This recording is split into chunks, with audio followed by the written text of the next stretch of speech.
Hello everyone and welcome back to ISS. We're here with the final day. I'm here with Brando and there's a giveaway in chat. A lot of things are happening all at once right now. But Brando, how are you feeling heading into this matchup?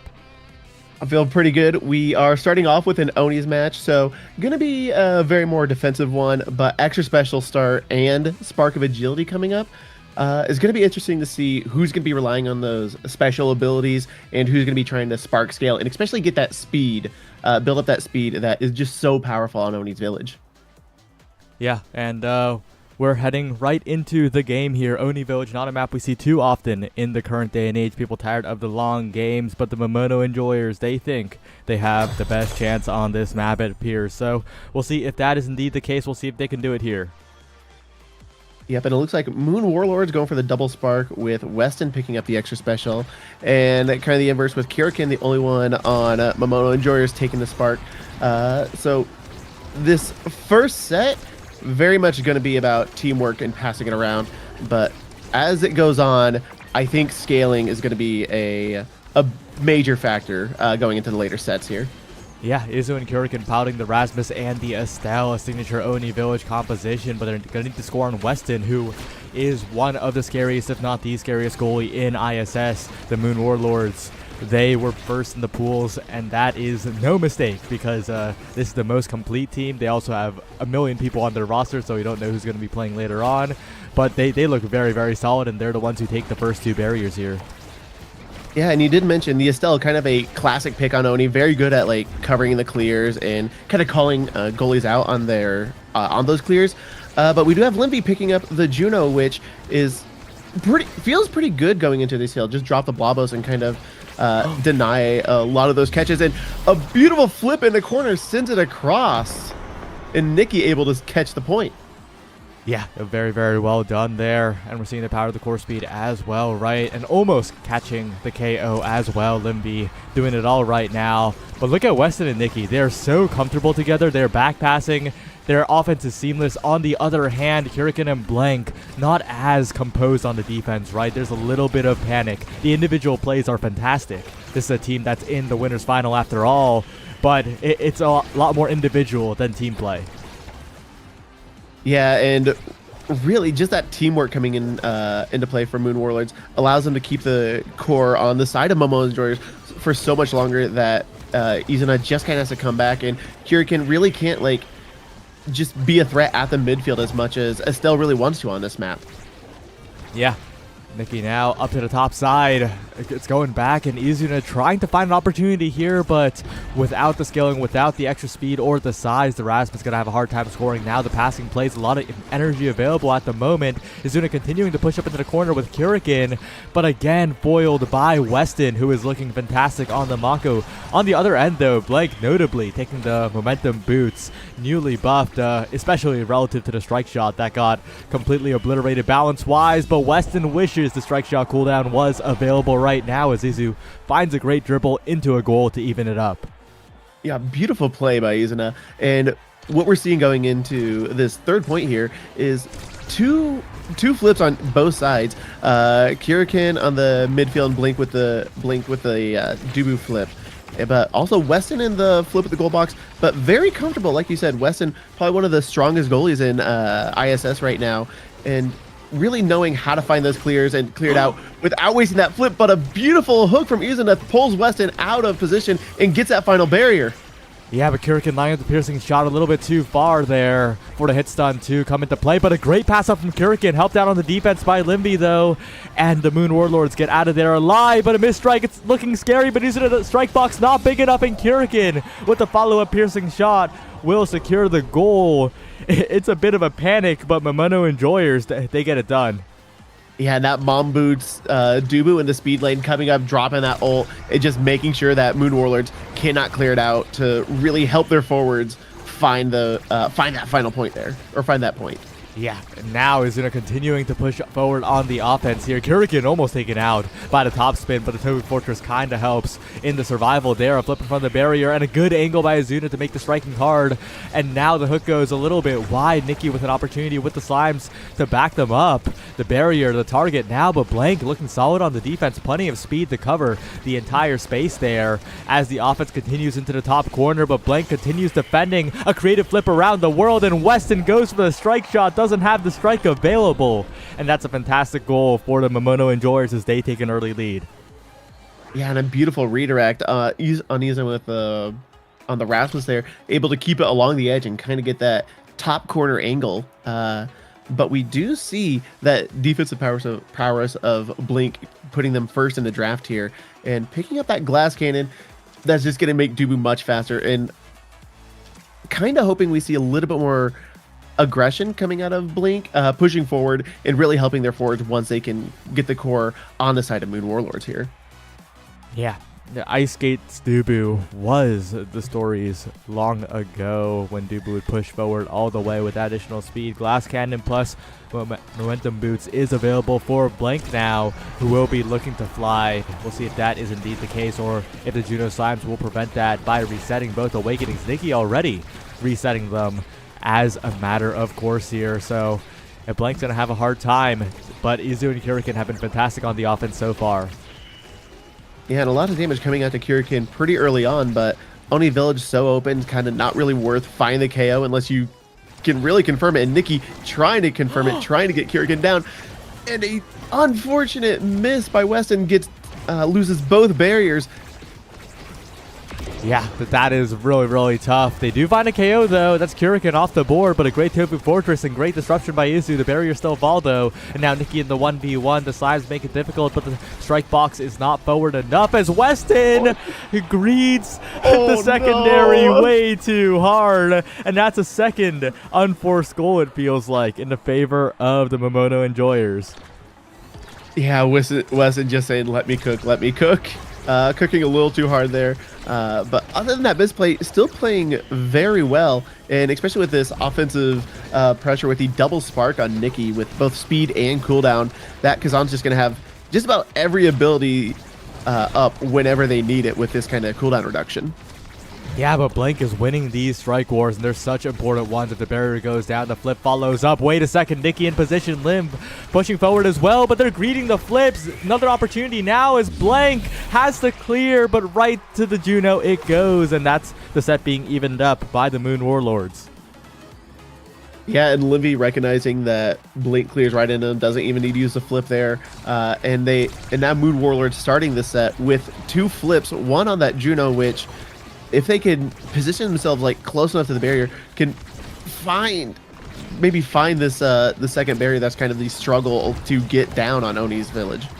Yeah, Kurikan trying to find the clear. They have to sacrifice one barrier to get out of there safely. But the flip available. Nikki in position. Strike war is going to be difficult here as Blank finds a bounce away. Izu looking for the dribbles now. A good strike war forward. The whiplash, the hook attempted. Good try by Izu, but not quite enough against Weston, who does have the burn to flip though. And now once again, the Rasmus approaches on the top corner, finding a flip from quite some distance, but a little bit too far this time. Kurikan though, building up a lot of meter now. And Blank and Kurikan have to be solid on this defense. Izu drops back to help out the corner over and over. Plenty of meter being built up for both teams here as Izu finds a good hook, finds the mix-up of Weston with the primary, saves it for now. A flip to the far side of the barrier though. Kurikan so on point, finds a snipe, has cooldowns now, and they're going to be looking to collapse.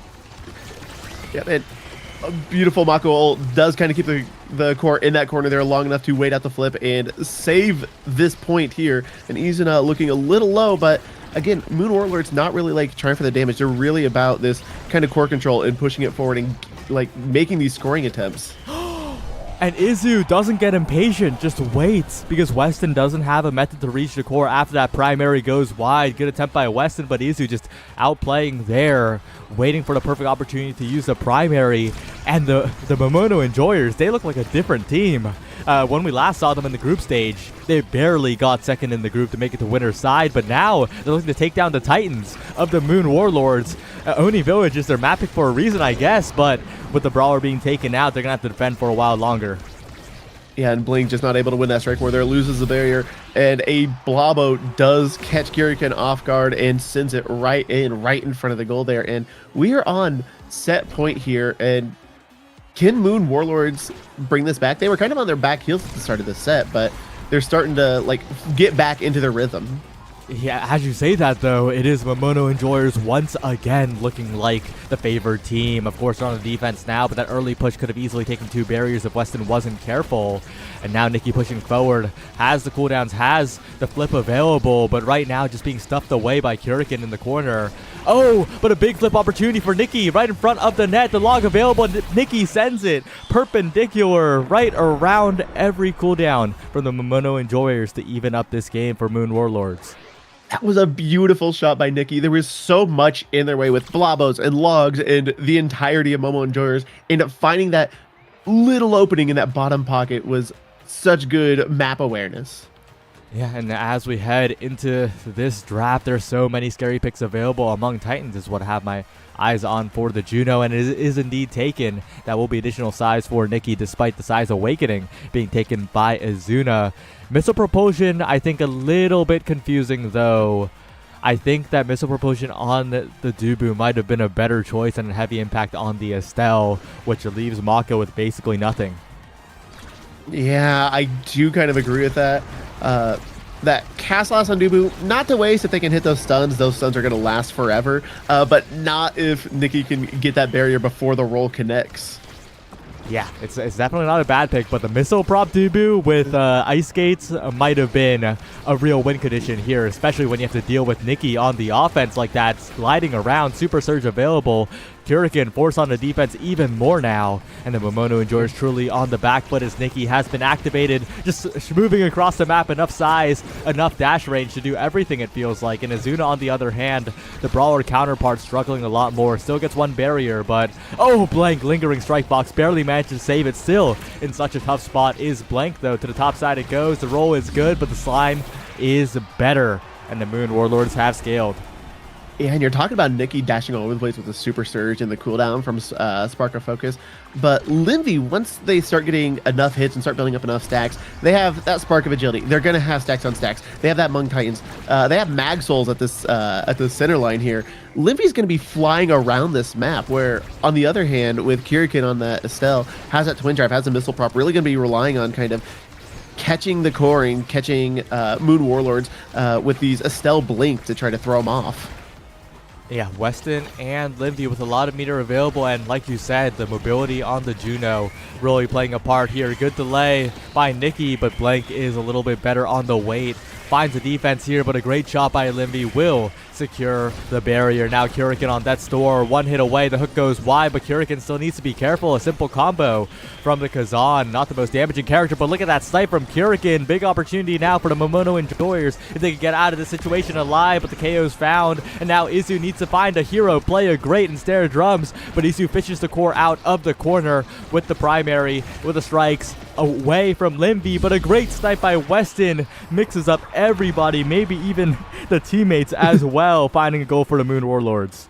Yeah, I think that was like right at the tip of Mako's primary, and no one was expecting it. Linvy's Blobbo kind of catches it, looked like it was going to send it down, but that primary probably is what got them the point there. Yeah, and now Kirikin and Blank once again on the back foot even more, and with the top spin taken out is Kirikin. Needs to be very, very aware of those side lanes on Oni Village. You gravitate towards them for the speed, but they can be so easy to get caught in, even though the top spin is technically reactable here. Nikki and Linvy, plenty of room to make passing plays. A little too much room, it feels like. Blank and Kirikin very compressed at the barrier. Need to be so careful of the Kazan here. Yeah, and with the Kazan being able to find these kills as soon as like enough damage starts coming out, you see Nikki that last point like hovering around Kirikin until they got that crooked leverage to hook him off. But now Nikki just kind of lying in wait with that flip, just hoping the core can get to them in a good enough position to use that flip, get this final barrier, and really make Blink struggle, because right now with these creation and these zoning goalies, the second barrier is optional. You really only want to keep one.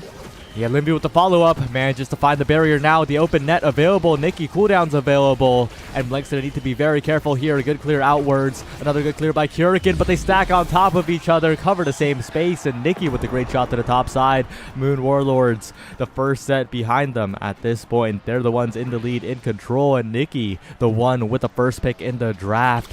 So much available spark here. Yep, there's the spark, and now they are in so much trouble because 1-2 punch rapid fire are both on the table, and this Juno is also accelerating in the scaling as well. Even if you deny the 1-2 punch here, they get the rapid fire and the Deadeye also available. So many options for this Juno, who goes for the rapid fire, which is great, but I think 1-2 punch would have been a little better here because Estelle also gets Deadeye rapid fire anyway, and 1-2 punch on the Juno would have made it so that Kurikan could never play offense at all, pretty much, because of the overwhelming core speed. Yeah, I agree with that, and especially with the amount of speed on Limby right now, you can win most of your interactions with your strike with just how much like distance you can cover, especially out that midfield lane. I don't think your cooldowns are really that necessary on a Juno at this point. Well, they still are. We're seeing the rapid fire come out from Limby, making great use of it in the strikes as well. Look at that. Comboed off by Izu and Kurikan, though. Big opportunity. And now Izu and Kurikan need to make the most of this power play, but a missed strike. A bit of a fadeaway. Blank lagging. And this power play is all for naught right now, as Nikki's the one who's pressuring the barrier instead. Yeah, but they do finally get it out, but not quick enough for Limby to come back and drop those blobos. And again, that offensive pressure out of Moon Warlords coming into play, because there's just so much speed, so much mobility, so many cooldowns on their side that it's just kind of hard to deny them anything. Yeah, and Kurikan comboed off once more. Limby making it difficult with those slime redirects that are so on point. Weston, though, holds the primary a little bit too long, and now it's a big opportunity. Limby, oh, whoa! Blank, the one credited with the goal there. That was goofy.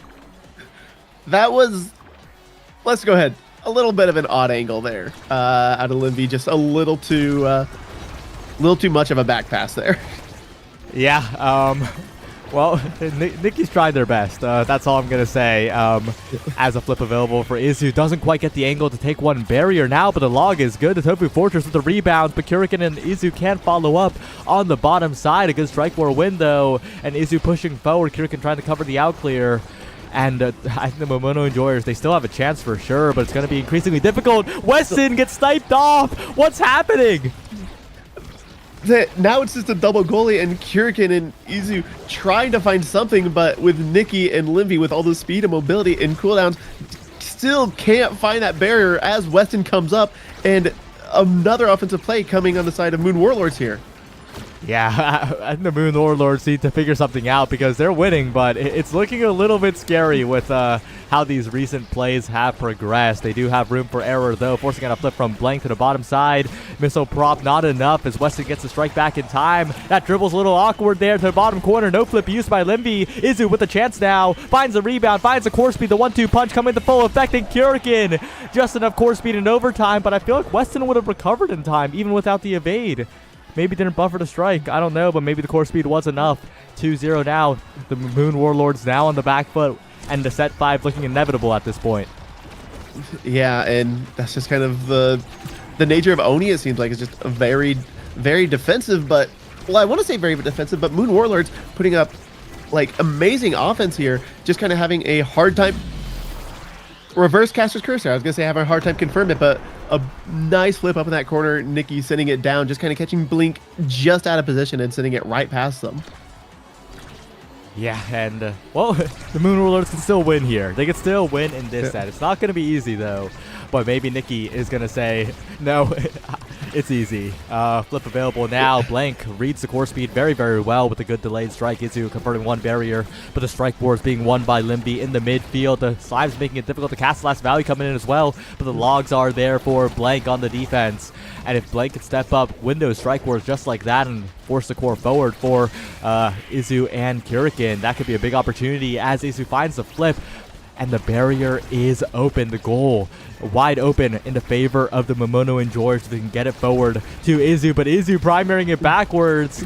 And now we're getting a little bit of awkwardness in the midfield. Yeah, Izu trying for the hit stun, but catches the core with it. And instead of accepting the clear and trying to just trusting their midfielder to get it through them, kind of keeps Moon Warlord's offensive going that much longer. But Blink able to find enough clears, but not enough to fight out all those Juno Blobos. Yeah, flip forward now. Izu tried to mix up the angle here, but Weston managed to secure it. It goes up to Nikki, who uses that overtime core speed to their advantage. 1 point away now from closing out this first game. And really, the set, I cannot see who it goes to. Like, both teams playing very well, but both teams also making some significant mistakes. Yeah, it's a little bit goofy. But, you know, they are getting it done in the end. Nikki trying to secure this final barrier here. Izu on the top side. The hook would have been really, really good there. A good flip out from Kurikan, but now Blank is in a lot of trouble here. Limby with the flip available is the main threat for the Momono Enjoyers as Izu sends it to the top side. Good opportunity now for the Rasmus trying to win these strike interactions against Limby, but Nikki on the drive-by makes it difficult for Blank, slows down the offense of the Momono Enjoyers, and Izu with the lingering hitbox of the primary. The game accelerating now, a chance to send it to set 5 here, but Nikki has flip available. Limby does as well. Kurikan looking for the snipe here. The flip burned on the defense after the hit's done, and now Izu with the 1v1, the strike shot available, but that's such a long cooldown now, and Weston in the open net, so vulnerable even with the flip available. It'll have come back by now. A flip used, a great log to deflect it, and the barrier still stands for the Momono Enjoyers, but the slime core speed accelerating. Izu with the pull forward. Weston with the save once again. They need to find a shot around the Mako here while the strike shot is down, but it's not going to be easy.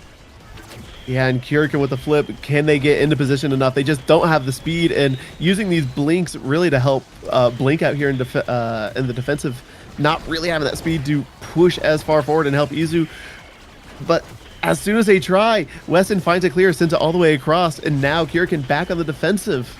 Kind of mixes up Izu on that bounce though. Kurikan's gonna have to flip here, but it's such an awkward flip too far. And now Kurikan has to control the core. Great pass out to Izu. Goes for the strike core against Limby and wins it. A bit of an ego play, but if you're gonna score, might as well be an egoist at that point. I mean, you got the Rasmus hook, make it work, and honestly, really well placed. Weston was committing down because obviously that's where the core was going, but Rasmus has those hook trick-ups if you are not tracking those cooldowns there. Yeah, and Spark denied away here. That does feel a little bit bad as size is passed on to Nikki Midowin, who is looking very, very massive. Might the Colossus, interesting pickup here. Perfect form, staring at me a little bit. But Reverberation going to be the pick from Blank for those cooldowns. Chrono Boost falling all the way down to the Mako, who is now going to make the team a lot scarier. I kind of feel like Izu should have taken that Chrono instead. Yeah, I kind of agree with that. They took the Colossus, which, yeah, size on Rasmus. They do have built diff on top of that. But we see some damage come out, but not consistently that I think you're going to find much value out of that increased power. Yeah, I think it's mostly for the core speed, right? Hitting those thresholds for a red core with the help of the 1-2 punch, but even then, it just doesn't do that much compared to this ridiculous speed boost by Weston, who could just channel the secondary and watch as Nikki is massive and so fast, so can just do everything at this point. Yeah, and that increased core speed can be nice, but when you have Limby with all this speed and you let that Chrono Boost, like we said, fall down to Mako, who can just make both her forwards that much faster, they're going to be able to catch a lot of these, even if you do red core it, they're going to be able to just cover way more of the field. I think the play for them is they just need more control of the core. And it's looking over after that draft. Nikki and Weston got everything they wanted. Limby's build was already impeccable. And the Moon Warlords, they are just dominating now because Momono Enjoyers, they just got completely outscaled in the previous draft. Like, it'll take incredible outplays from Izu just like that to take 2 barriers. And even if they take 2 barriers, scoring the goal is another question because Limby and Weston should theoretically be able to defend forever with all of these resources, with all of the speed. The Astair drums to lock up Izu as well as Nikki, who's going to have such an easy time playing around this Dubu. But wait a second. A strike that's a little bit too ambitious gives Izu an opportunity, and if you give Momono Enjoyers enough opportunities, they still can win this one. Yeah, it looked like Weston was kind of trusting Limby to win that interaction up there, and Izu just able to get it around and catch Weston out of position there to kind of get up on the board. But I think like you said, it's going to be a very much an uphill battle, especially with 2 core flips on set point for the side of Moon Warlords here. Yeah, it is game point for game 1. Nikki with flip available, Limby as well. Kurikan doing a good job stuffing it out in the corner for the moment, but at any point they could just burn the resources to try and take this barrier. The slime pass up, not quite direct enough, but Limby has so many chances here. Tofu Fortress a little bit awkward, and that will mean the barrier's taken. Open net now with Limby having flip. It's doomsday for the Momono enjoyers in this game. Kurikan trying to make a hero play, but all they do is pop the recovery drone. Nikki in position to the bottom side. Limby flip available. Good flip by Blank. Out of there, but the hook goes wide. Another opportunity here. The stun duration saves it from the slime. Kurikan to the top side. Tried to find the last opportunity, but the slime's still there. And it will be the Moon Warlords securing this first game. Like, that hook out of Izu, I think was the right play, but I completely forgot. On the first draft, Izu picked up aerials, I think, as a deny from Juno, which means that hook is basically going to go all the way to the edge of the map from wherever you are. So if they didn't have that projectile range, I think the hook catches and the play goes on. But again, Moon Warlords just drafting so well and scaling so hard, especially with the speed, especially with the cooldown reductions. And so the longer the game went, just favored Moon Warlords more and more. Absolutely. And that last draft, Momono Enjoyers got to review that one, because that was a game-losing draft, unfortunately. And it wasn't like game-losing in the sense that like we usually see some drafts in OSS and ISS where it's like, oh, this team just like threw away everything. It was a very understandable pickup that was just game-losing, you know? Yep. But yeah, it's just kind of one of those things like, Rasmus gets size, Rasmus likes size, but they weren't really looking at the whole picture of Mako getting chrono and buffing her team and be able to hold that secondary, or being able to like give them more speed out of that secondary. And with on top of the speed they already had, it just became too overwhelming. Yep, we're heading to the next map though. Taiko Temple on the table now, and but we'll see what happens here. It's gonna be quite interesting. Limby Menowin and Weston no longer the roster. Limby's out and Brickbat is in, so the clickbait did work. If any of you saw the go live notification on Twitch, I did sneak Brickbat in there, and I didn't know if he would be playing, but he is. So we're gonna see some brick bounces. I mean, you put the Saya just like puts it in and makes it happen. I don't think Brickbat was actually going to play until they saw, oh, Saya said it. Well, I guess I have to now. Well, looks like servers will be changing. The character draft will be progressing soon, and we'll see what happens. But I do think that getting out of that first game was really, really good for the Moon Warlords. The Moon Enjoyers looked incredible on Oni Village. They had very, very good signs of life in a lot of points during that game, and it was a game that the Moon Warlords definitely could have lost. Yeah, Momono Enjoyers showing how good they can play that map in the early sets, but I think it just came down to drafting and scaling, and they actually, you said it early on, Moon Warlords were playing very well as a team, as a very cohesive unit, where Momono Enjoyers were very much trying to like make these solo plays happen, which they're good players. They can do that. But when you're going against an organized team and then you let that organized team scale into speed and cooldowns, then that synergy just grows exponentially and kind of becomes too overwhelming, as we saw in that final set. Yep, we're going to look at the draft here, though. Brawler bans coming in. Zentaro on the Super Surge start, going to be denied away, and the Juliet taken away as well by the Momono Enjoyers. The Moon Warlords, sorry, the Momono Enjoyers, the ones on the blue side, and Moon Warlords on the red side, so the opposite of what I just said. And this first pick from the Momono Enjoyers is going to be quite influential, I think. I wonder what they're going to prioritize on this map here, and it will be the Asher. I mean, it is Taiko. Asher goalie, really good at defending those pockets. Asher forward, really good at attacking them. So wherever they decide to put it, with Blink as on the goalie or Izuna on the forward, is going to be a strong pickup. But it's really going to depend on what goalie pick Moon Warlords pick up, and into an Atlas, they might struggle the first set. But if that Atlas can scale in some speed and even some cooldown reduction, I think Asher's going to have a difficult time getting through that. Yeah, I think the Atlas is a very, very good option in that regard, and it is indeed an Asher forward as Mako is locked in. Unless they completely flip everything around, but I don't think that will be the case. X-Era, Brickbat's signature pick has arrived in the building, and that Era is going to be doing a lot of work, I feel like, on Temple with those NATOs. I like this for the Moon Warlords. I think they have a very comfortable draft, and because their team play is solid, I think comfort is what's going to take them to a victory here. Yeah, and I think especially the X forward going into a Mako can kind of struggle, but if you have an Era backing up that can be supportive, and we've seen how much synergy Moon Warlords has, I think they totally have that synergy, can provide that support. I think that this X can get through this Mako trying to lock it down. Yeah, and we'll see if that is indeed the case once we load into the game. Just waiting on the Momono enjoyers. And we are going to be heading in now. So Taiko Temple, the potential deciding map. If the Momono enjoyers are able to win here, we will head to Atlas's lab. But they have quite the task ahead of them, because the Moon Warlords are looking like the favorite. Yeah, and I do believe this is Moon Warlords map. Yep. So it's going to be an uphill battle for the Momono enjoyers.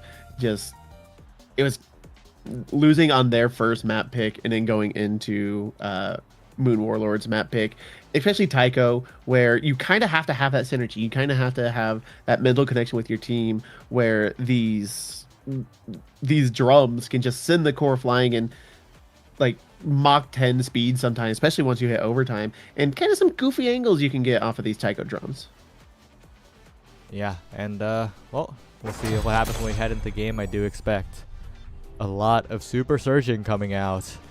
Yes, it is. And it is indeed the case. That Mako, with that initial speed awakening, is going to be doing quite a bit of work for the team. A lesser player might have picked the Siege Machine, but speed is king forever and always. I do find this kind of interesting. Brickbat on the slick kicks for the midfield Era. Really expecting to like have that core control and really being able to dribble and help Nikki a lot closer up in the goal box rather than hovering around the midfield, as kind of what I was predicting they would be. Yeah, I think it makes a lot of sense on the Era, because Era's a character where strikes are everything, right? On the other hand, speaking of strikes, Nikki Middlin, really, every time I see them on this Taiko Temple map, they're fishing for a center bounce, and it's so predictable that it's unpredictable. I mean, yeah, you kind of have to expect it coming, and it's kind of that synergy between the goalie and the midfield who is trying to defend that center drum bounce of one catches up, one catches the top in case they do just strike it straight at the goal, and one kind of has to catch bottom off if they do decide to go off that drum there. Yeah, and you always forget about it until it happens to you for the first time, then you hyper-focus on it. That's why it's such a good tool for Nikki, who goes for it so often, because the moment you stop expecting it, it happens, and the moment you start expecting it, it's just a normal shot, and you don't have enough coverage. So now we're going to potentially see another opportunity here for the Moon Warlords, as their barriers are looking very, very stable. Weston not having to do much of anything so far. Yeah, it does kind of suffer from that Atlas speed, losing that first barrier, and that Asher coming into play just right in front. Weston kind of having to hit straight into them and giving up that barrier, but a beautiful flip out of Nikki as soon as they get the core, sends it to the bottom, and Blink on that Mako doesn't have strike shot, just does not have a response for it. Yeah, and that's kind of a bit of a strike shot syndrome, right? Because you have that tool, you want to use it, but because you used it, you don't have the strike available.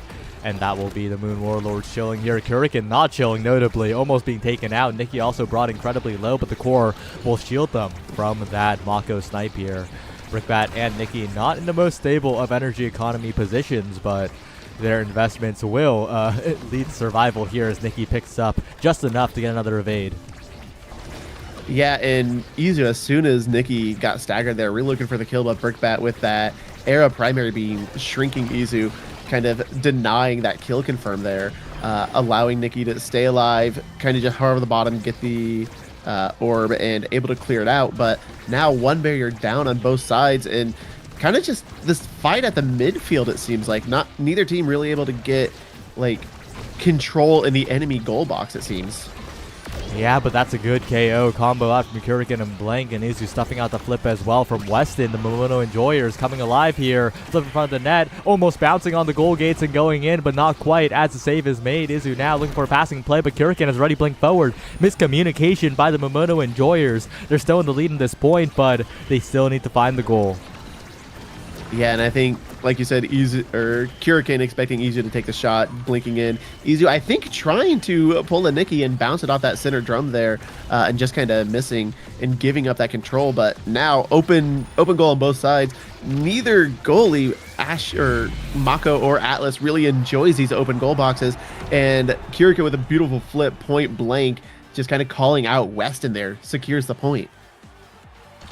Yeah, and well, we'll see if that is continuing to be the trend here, because Izu and Kurikan did convert in the end there, and they could put a lot of damage down onto Nikki if given the opportunity, if the strikes are good, if the core is kept away and the brawler is left alone in the enemy territory. So far, the strike war is being won by Blank, who does burn the flip just in case, as Nikki's taking quite a lot of damage. Yeah, and I think that might be Mono Enjoyer's kind of win condition here, is going for that damage, because with Brickbat on that Era pick and Weston on the Atlas in the goal box, any damage that Moon Warlord might want to do is heavily reliant on Nikki. So you bully the brawler, you kind of bully like their most offensive threat. Yeah, definitely a possibility as Nikki flips forward but defended away well by the Mono Enjoyers, getting extra damage off the bounce on the center. And Nikki now on death's door. No evades available. The orb will help quite a bit, but it's still a KO opportunity here to Firewall Sentry. A little bit awkward though, and Blank doesn't get the strike in time. Brickbat with a great shot, and now the Moon Warlords looking to close out this set. A bounce shot by Brickbat, catches the rebound with the bewitching beam, and Brickbat with the brick bounce, 3-1 in the favor of the Moon Warlords. That was beautiful response time, and yeah, like you said, catching that middle bounce and then on the rebound using that Era primary to send in that top pocket just shows just how confident that Moon Warlords are also on Tycho, even this on their own map. Yeah, and now a good perfect form take there from Blank to take it away from the X, but this X is looking a little bit larger here. A reverberation taken away, and Among Titans going to be forced onto Kurikan here, but that's a great pick. I think it's so good to the point where Weston might have wanted to consider it as well. I think Isu's going to have a lot better of a time, and Kurikan's going to be able to make up for that lack of inherent speed on the IME with that Among Titans, but will also be a lot smaller in exchange. Nikki looking absolutely titanic next to the tiny IME, so these strike situations are going to be very favored for the Moon Warlords. Yeah, but Brickbat taking out that Chrono Boost, kind of maybe learning from last match that, or knowing that Chrono on Mako can kind of tilt the favor of match, but also just increase speed duration, and then increase the debuff on that primary. But you know, sometimes all it takes is your goalie Atlas just walking up and getting the goal. Yeah, sometimes that is all it takes here, as Brickbat once again playing quite offensively here, playing very confidently, and Slick Kicks does reward that if he can get a lot of touches on the core. Brickbat now wandering in the midfield. A great primary by Blank to stuff away the flip from Nikki, and Kurikan incredibly low, but they can't get the KO as Kurikan blinks away. Bounces to the other side of the map. Brickbat and Kurikan now awkwardly staring at each other, but the defense comes through so far for the Momono Enjoyers here. And Weston allowing Nikki to take a little vacation in the Gold Box Hotel to heal up, but unfortunately, Nikki kind of checks out a little too soon and gives up that first barrier, but barriers are resources. Goalie like Atlas is, I think, perfectly fine just defending a single barrier here. Ooh, and a bit of ambitious flip from Brickbat. Great coverage on the Ensnare drums by Blank. Just predicted that bounce there. And now with the barriers going down, Brickbat wishes that he had the flip here. A little bit unfortunate. Tries to find the rebound there. A little bit too offensive in the immediate play. Izu as well. A great defense by Weston on the other end. But it's the NATO that makes it difficult. Izu with the dribbles, but the passive holds it. And that now, it's just spaghetti from both teams right now as the defense comes through for Blank. Yeah, each goalie just trying to respond to these core speeds coming off of these drums, these tight angles, but a beautiful center drum pass, and Blink able to react to it, but Nicky's right there to send it in, with Blink having no response to the brawler in their face. Yeah, we will see what happens here. Blank in a dangerous spot. Could have been flipped off the edge there if Nicky was confident. Now going for the double barrier angle, but 3 strikes is too many to overcome. And Brickbat still keeping the core contained on the other side. Weston as well with the expanse. 1 barrier earned already. And Brickbat almost being taken out on the top end. It just Moon Warlords feeling like they're in control for the entire game. Yeah, and it's just, they just have, and we keep saying it, they just have so much teamwork, so much synergy with Brickbat just trusting Nicky up front and getting the core through, and Weston finding these clears. But both goals on the open side, it's really, I don't know, I don't want to say sloppy, but there's a lot going on, and it seems like no team can really keep control of the core, and it's just a lot of reaction time that seems to be getting these goals. Yeah, I think the possession is very good from the Moon Warlords, but when it comes to the final goal-scoring opportunity, they are a little bit messy here, giving Blank plenty of opportunities to send it forward. Kurikan with the great glitch pop forward, but Izu's not ready in time, focused on trying to pummel Brickbat off the edge, and will succeed with the secondary onto Weston. But again, Momono Enjoyers, it's a very, very disassembled sequence of individual plays right now. They need to find a way to coordinate. Yeah, and you have Easy with this flip, and especially with like an Aimee backing you up in the midfield, that Asher is usually so incredibly strong on Taiko, and Aimee so good at like creating these pockets and kind of like forcing the defense to 1v1 this Asher, that they just don't have the communication, the kind of team plays to get that set up, and it's showing with Kurikan constantly trying to fall back and not really to help on the offense. Yeah, and Among Titans also affecting that a little bit here. To reduce size on the cyber swipe and on the strikes is really punishing, as Nicky Midland will find an easy strike in for the set win. Momono Enjoyers, they had a good team play to open up the net on the other end, but they could never get it out from their side after that. Nicky Midland continuing to scale in this game, and it's getting out of control. Yeah, and that Among Titans kind of seems good in theory on just about any other midfield. Estelle, Rune, Kai, but Aimee with the cyber swipes, and especially this era that has just such a harsh debuff with that chrono boost, is just kind of making Kurikan feel so small in this match. Yeah, and Twin Drive taken away from the Atlas, but Glass Cannon a great consolation prize. Asher going for the cast at last. That's a little bit interesting. I feel like the other options were a little bit more interesting there, but it's just the Asher not being left with much. Deadeye, you could have fished for maybe a dash KO or something there, but it's Kurikan going down. It's Nicky calling the shot, evading preemptively against Izu. And the Moon Warlords, they are in position to comfortably take this game. Yeah, you got that speed on the Atlas, which is really all Weston has wanted this entire match. They've been so solid in their ability usage, their strikes, their strike layering with Brickbat when needed. It's just kind of Weston getting caught out without the speed, but that Glass Cannon pickup and the fact that Momono and Juries just can't find enough offensive pressure to hit that damage and kind of reset that Glass Cannon. Weston's going to be flying around the map feeling pretty free, I think. Yeah. Forget about Weston, though. It's the Nicky Midland show, right? Taking up the entire goal box with a bell ringer. So much coverage from the X, and has enough stagger. Has the support of Brickbat as well to back them up. A weird NATO angle, but I see the vision there if Izu had lingered a while longer.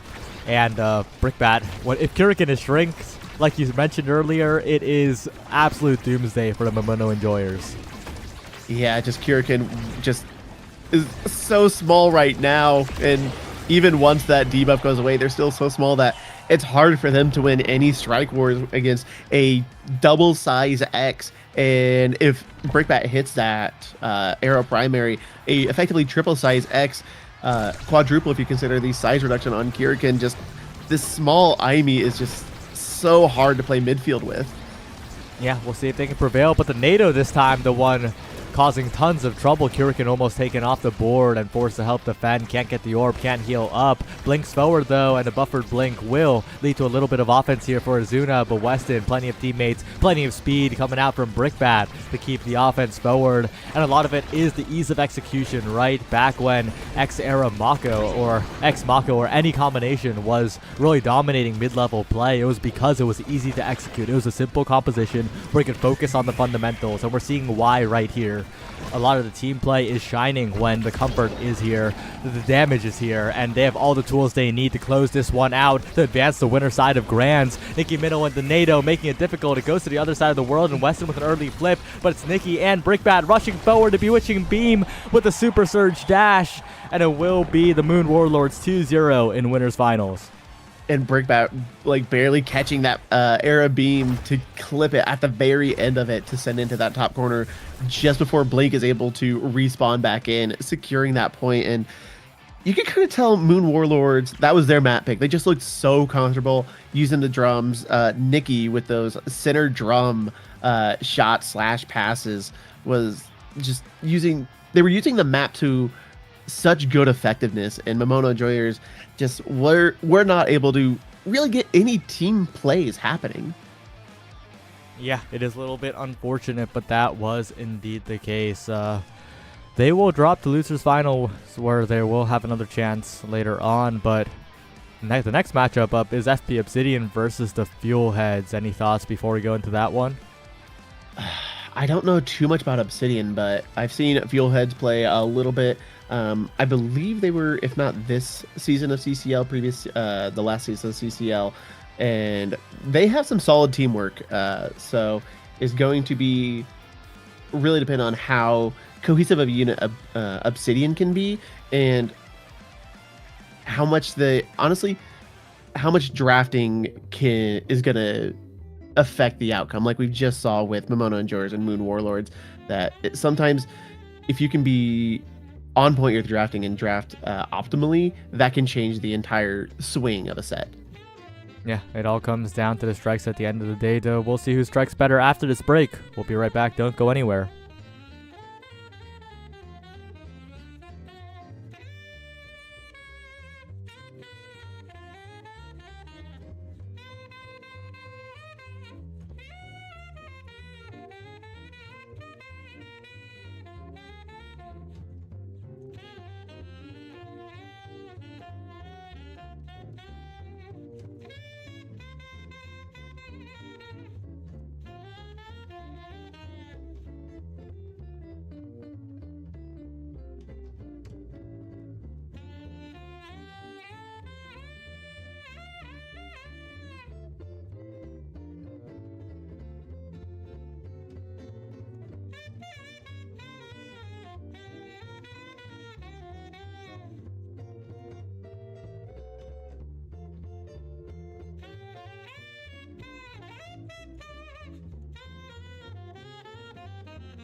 Okay.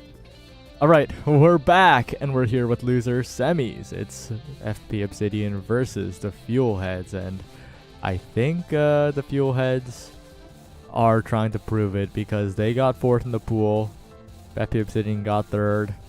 They are the technically lowest seeded member of this bracket, but you know, it all depends on how well you play on this day. So we'll see if they can get it done. Yeah, and we are taking it back to Tycho with a Stagger Swagger Glass Cannon pickup, I believe. Yep. So kind of an odd awakening start. Stagger Swagger, if you think you're going to be taking some damage, I could see it on the Kazan here with just that low stagger. But Glass Cannon is going to feel really good on the goalies. I don't know so much about the forwards. Yeah, it's going to be interesting to see if it does get reset or not. Stagger Swagger, though, I think will be a very big priority pickup here. And yeah, it is. 5 out of 6 Stagger Swagger. For good reason, too. That awakening just is such a generally good speed awakening and makes it so that KO is not even close to an option here. Picking Luna on a Stagger Swagger start is very ambitious from Dave. Yeah, and the only glass cannon pickup coming from Asianator. But on that Atlas goalie, I think it is a very good pickup. You build up that speed and power for some of that core speed, but I think that speed increase is really going to wear what Asianator is looking for out of Glass Cannon here. Yeah, does have that additional mobility, but up and down will be able to chip it away as well if they want to. So it's a bit of a trade-off, right? Stagger Swagger's consistent speed versus the conditional, depending on not getting hit, of Glass Cannon. They're opposites in that way. As up and down pushes to the top corner. Good defense coming out from Dave on the Luna, and Asianator with a good delayed strike, looking very, very solid. Yeah, and you kind of already said Luna on this Stagger Swagger start, kind of an odd choice, because yeah, the more damage you do, like they are kind of like focusing down up and down right here, but you are making them that much faster. And if you're gonna go for the KO, if you're gonna find them staggered, you need to be quick on the draw because they're gonna regen that in pretty much no time, especially with a now midfield on their team. Yeah, Barrier still taking those. Yoshi doing a fantastic job on this Asher so far. But up and down to the top corner. Good hit stun onto Dave as well by Zenith, I believe. Making sure the Luna can't make that save. Very well coordinated from the Fuel Heads.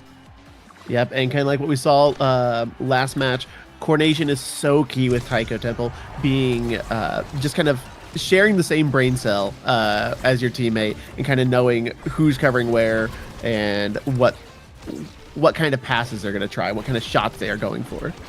Yeah, up and down. Looking for this barrier take here. Good wait, but it's Zenith again. 2 big opportunities in a row. It's Zenith with the primary getting it done, and now up and down with plenty of room to play. Zenith on the top side. Needs to be careful around Yoshi, but passing over and over to up and down. This now is making a huge difference here, but so is the Luna. Dave dashing in. That's a barrier take. No one expecting that one. And once again, it is FP Obsidian keeping it competitive. But wait a second, Asianator, no, misses the bumper just barely. I feel that. I've done that so many times. Hits the wall instead, and it's cooked. Yeah, and I think with a Luna pickup here, I don't think damage is the way to go, again, unless you can stagger them and then you have your ult up, then maybe you can find those KOs, especially on Tycho with the drums bouncing around. But I think the play is kind of what we see there. Dave kind of coming back, helping with defensively. And then if they can stay alive, using that secondary to dash forward once they get the clear and kind of helping Yoshi on those offensive. But now a power play on the side of Fuel Heads. Still kind of struggling finding this last barrier here. Yep. Well, we will see what happens with Yoshi having the flip here. Asianator should be able to defend this barrier quite well. Yoshi with the flip, looking for one barrier. It is indeed taken as Zenith flips it away. Takes a lot of damage in the process. Even the healing's not enough. Zenith's still looking low, but the Stagger Swagger is going to help out in that department. And all the way back to full once again. Not a lot of meter available is the big part. Equal equations also burning to flip the energy economy, swinging all the way back around in the favor of FP Obsidian as Dave gets the defense done with the strikes. Strike shot up to Yoshi. Yoshi 64 trying to find another opportunity on to that barrier here. The dribbling play not quite enough. Is up and down, sends it around the world, finds a follow-up strike, and that's the barrier taken once again. Up and down with the core control, looking to be in control of the entire offense here as Xena sends it forward. The core accelerated. Asianator finds a strike, and catches it as up and down. Zenith making it difficult with the primary. The drones coming out once again. Dave, though, getting the strike war wins. Asianator, but it's Zenith with the coverage one last time. And this now is getting everything done. That entire first set was basically I'm trying to think of the best words to put this, but it was just really a showcase of Zenith on this midfield, just giving up and down so many attempts at these offensive plays, trying to get these barriers, and then just beautiful placement with these primaries and secondaries to confirm these barriers, confirm these points. And that's just kind of the midfield presence that we are not seeing out of Obsidian. Yeah, it's looking really, really good in this draft as well for the Fuel Heads. They're getting a lot of size. The strike interaction is going to be even more in their favor. And the extra special takeaway from the IME also takes it away from the Luna, who eventually gets missile prop. But it's such an awkward draft order, right? If Dave was ahead of Asianator, that would have been an extra special take on Dave. Instead, an Asianator might have gone the missile prop, and so many things could have gone differently. But in the end, I think Fuel Heads happier than ever.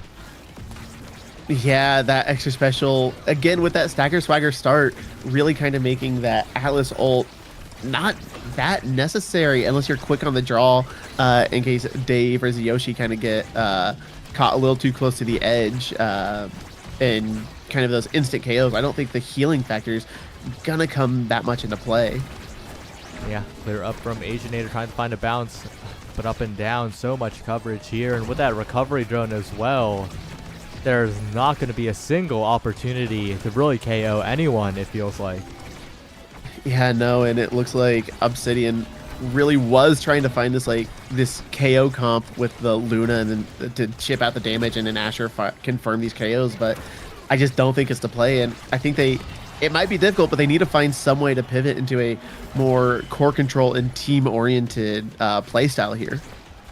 Definitely, we'll see if they can manage to do it. Asianator flip out, but up and down, covers it. Asianator a little too impatient to get it out of the corner there, but you kind of have to be, right? You need to try every opportunity you can get to get it out of the corner, because up and down and Zenith are keeping it so locked in. Yeah, and Dave just kind of covering that top clear, not able to really commit down to help win some of these strike wars or work on that strike layering. Just kind of really is an Asianator almost constantly in a 1v2 situation for most of these defensive plays. Yeah. Well, pass up to Dave, looking for a dribble now, up and down, in position, forcing out a flip once again. It is FP Obsidian constantly on the back foot, a flip available now. Yoshi trying to get more off of it, but the pass splitter doesn't send it at the angle that they want, as Dave forces out the flip from Zenith and deflects it as well. But now it's up and down with so many chances on the net, and will pop it up into the top side. 2-0 now, and the Fuel Heads show no signs of slowing down. I'm trying to think of what could come up in a draft or something that could swing the momentum of this game here, but Fuel Heads just seem so coordinated, such an unstoppable force, that Obsidian just can't keep the core over there long enough for Yoshi to really stuff it through this IME here. But up and down, getting so many offensive attempts thanks to Zenith in this midfield. I'm really struggling to find a way Obsidian can make something happen here. Yeah, it's definitely not going to be easy, as Dave trying to dribble it away. Asianator in a lot of difficult situations now. To flip available up and down, trying to get the mind game through the middle. Maybe Dave with a good clear, but it goes to Zenith once again. The possession is endless. A strike shot will only delay the inevitable, as another goal comes through for the Fuel Heads. Yeah, I mean, good patient waiting at the flip, and then really not panicking and just making sure you have every shot covered. But again, Zenith at midfield stopping you from clearing it out, and then up and down with this Kazan strike, these dashes. Mobility is just able to move around the goal box so effectively. Twin drive denied, and that's more offensive utility there for up and down, who's going to be even more free to dance around the enemy goal box. Sacks on sacks picked up by equal equations. There's only upside here for the Fuel Heads, while the picks for FP Obsidian are looking quite rough here. Sparks are the consolation prize, and it feels really bad in this particular case. Yeah, I almost think Yoshi probably should have gone Spark of Agility just to get some speed on this Asher, because let's face it, with this kind of control between Zenith and up and down, you can't really just O-key the goalie for the most part. It's working there, but so many cooldowns burn just to get that first barrier. But Equal Equations and Zenith do kind of struggle getting it out, but do get it back upward, up towards up and down, who does make effective use of that twin drive and those dashes and getting both barriers, and a beautiful shot placed in that top corner just outside of Asianator's reach, and strike shot just able not to connect. Yeah, and that's the issue, right? Even if FP Obsidian keep up the offense, get a barrier, the moment it slips away from them, it is in the hands of Zenith and up and down forever, it feels like. They just have so much core control advantage in these corners, in the open space, the ability to rotate a lot faster, but Equal Equations, a rare moment of overextension here, gives FP Obsidian one barrier, but again, when the core's in their hands, Zenith just has too much speed, too much mobility. Zyoshi now with one chance, but just cleared away from them. Dave, though, with an amazing dash, hooks around and finds the barrier take, the net open, maybe an opportunity for FP Obsidian to get things rolling, but again, it's so difficult to get it out of the hands of the fuel heads. Yeah, and especially now that it is in Obsidian's goal box, it's going to be so hard to clear it out, but they do find it, but Equal Equations with that flip just sends it right back. And again, these offensive plays, so many cooldowns being burnt, trying to get these saves happening. And Dave and Asianator are doing a good job covering the entirety of this open goal. It's just, you can only defend for so long with a Kazan and a now just constantly sending the core right back in your face. Good dash out from Dave, a bit of open space bot, but Yoshi's just not getting the core right. The Asher is so immobile relative to everyone else in this game. Zenith blinks back just in time though, and FP Obsidian will say thank you. A big flip opportunity, a passing opportunity, the pass splitter set up, and it's fantastic from FP Obsidian. The weight pays off, the passing plays are great, and they even up the set, but they have to work so hard for that one. Yeah, it took so many cooldowns, and Dave kind of doing effectively basically kind of what I said at the start, is helping defend, and then as soon as it gets over to the other side, just dashing forward to kind of be there to support Zyoshi on the offense. But there's only so many tries you can do that if you can't keep the core over there. But right now, something has changed. You're getting both barriers down, and now it is Equal Equations trying to find off this offensive pressure and not able to blink up in time to catch that shot. Yeah, big opportunity for FP Obsidian now. Maybe they can get some sparks on the board even more so now later into this game. Maybe they can find what they need to turn this one around, but they need another miracle point, and that bounce will do it. A great shot by Zyoshi 64, getting things started for the moment. Nationator making sure the barriers aren't taken. A crazy bounce, and the second barrier is taken as well. The glitch pop slightly too late.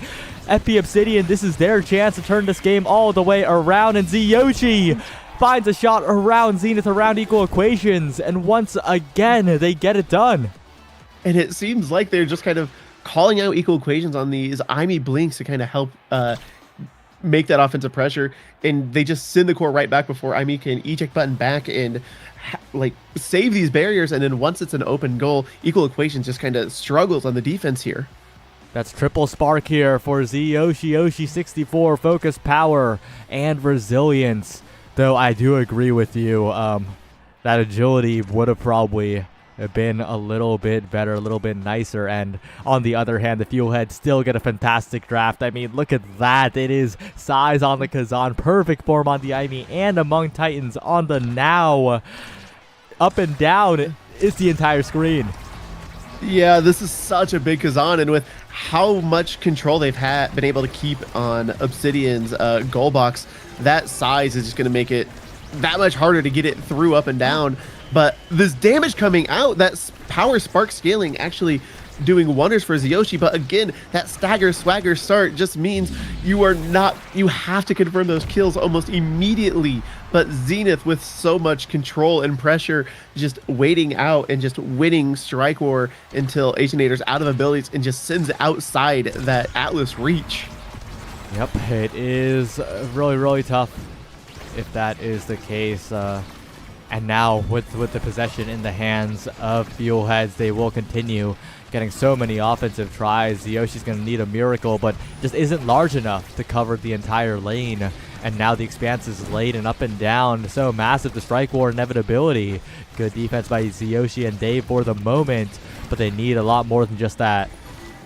Yeah, and they do find that first barrier kind of with a lucky bounce, being able to clip it just on the edge. But Equal Equations does try to send it out, but blinks away, does waste flip to kind of hold it, but Z Yoshi does find that last barrier, but is not able to connect with the goal. And again, we've seen this so many times with Fuel Heads, that offensive pressure just in the face of Atlas. And now a power play on the side of Fuel Heads. Can Obsidian hold out long enough?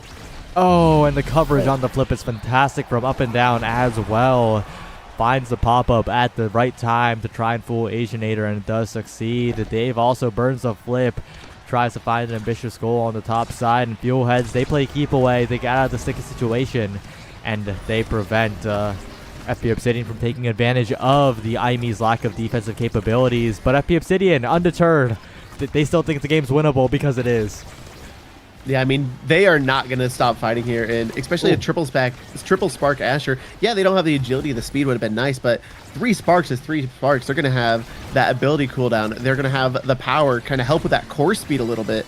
But again, it doesn't really matter if Zyoshi cannot get the core up in the goal box. Yeah, they're playing keep away from Zyoshi to pull back up and down. Flip available now. They got to take it away from the Kazan, who sends it backwards. Tries to find the corner bounce there, but now the pass putter set up Zyoshi. Looking to close this one out. KOs the goalie. The airship succeeds. The power smart coming into play. Asianator strike shotting it forward to try and accelerate the offense, but it's not fast enough. Is up and down now with a big opportunity. Yeah, and Zyoshi and Dave just does not have that offensive synergy that we've seen with Zenith and up and down here. And Dave with a beautiful dash strike, saving that core flip. It's chaos right now. Up and down. One strike will do it. The top spin so massive. Will pull the core forwards. And FP Obsidian, they almost had the momentum, but Fuel Heads will close it out in the end. Yeah, and that was just pure, like, teamwork and synergy on the offense from the side of Fuel Heads. But I want to know, I wish we could go back in time and have Zyoshi pick up the spark of agility and see if the speed on that Asher, just allowing to transition from helping defense to moving the offense that much quicker, if that would have been enough to swing the tide of that game. Yeah, it was very close at the end. It was almost the start of a comeback, but the Fuel Heads hung on. They got it done. FP Obsidian now will turn to Oni Village to see if they can turn things around. Yeah, and Asianator doing great on that Atlas. They're very comfortable in these kind of lock it down goalies, which really what you want on Oni Village. Second barrier is kind of optional there. Equal equation, they were doing really good defensively on that IME pickup. But they really shined, like denying the midfield, blinking forward, kind of denying being that extra midfield presence for the side of Fuel Heads. That I'm kind of wondering if they're going to go a more offensive goalie pick on Oni here, or if they're going to opt for a lock it down like a Dubu, Mako, or Asher, something on that along those lines. Yep. Well, we'll see what happens when the draft comes through. The links are being sent now, and the graphic should appear in just a second. And it looks like the map that we are going... Sorry, the awakenings that we're going to are Monumentalist and Spec Training, so... Ooh. A bit of a polar opposite to what happened last time. Yeah, a little bit. Is very much defense on Tycho, but Oni, not really a damage map, but with this awakening start, and especially how efficient we were seeing Zenith on now, picking up that Monu, if they can pick up that now, could be huge for Oni Village here. Yeah, it definitely could be, but a lot of other options are on the board as well, and KO is also kind of on the board if that spec training does come through. It's going to be very, very interesting to see what they prioritize here, but FP Obsidian banning away the Rasmus immediately. Will they prioritize the Kazan? Maybe not, though, because I don't think Zyoshi prefers playing it, so it's a little awkward. Yeah, and unfortunate with Kazan has such good core control with the crooked leverage, the dashes that they can do, the longer strike box, that they can move the core around most of these zoning goalies, that if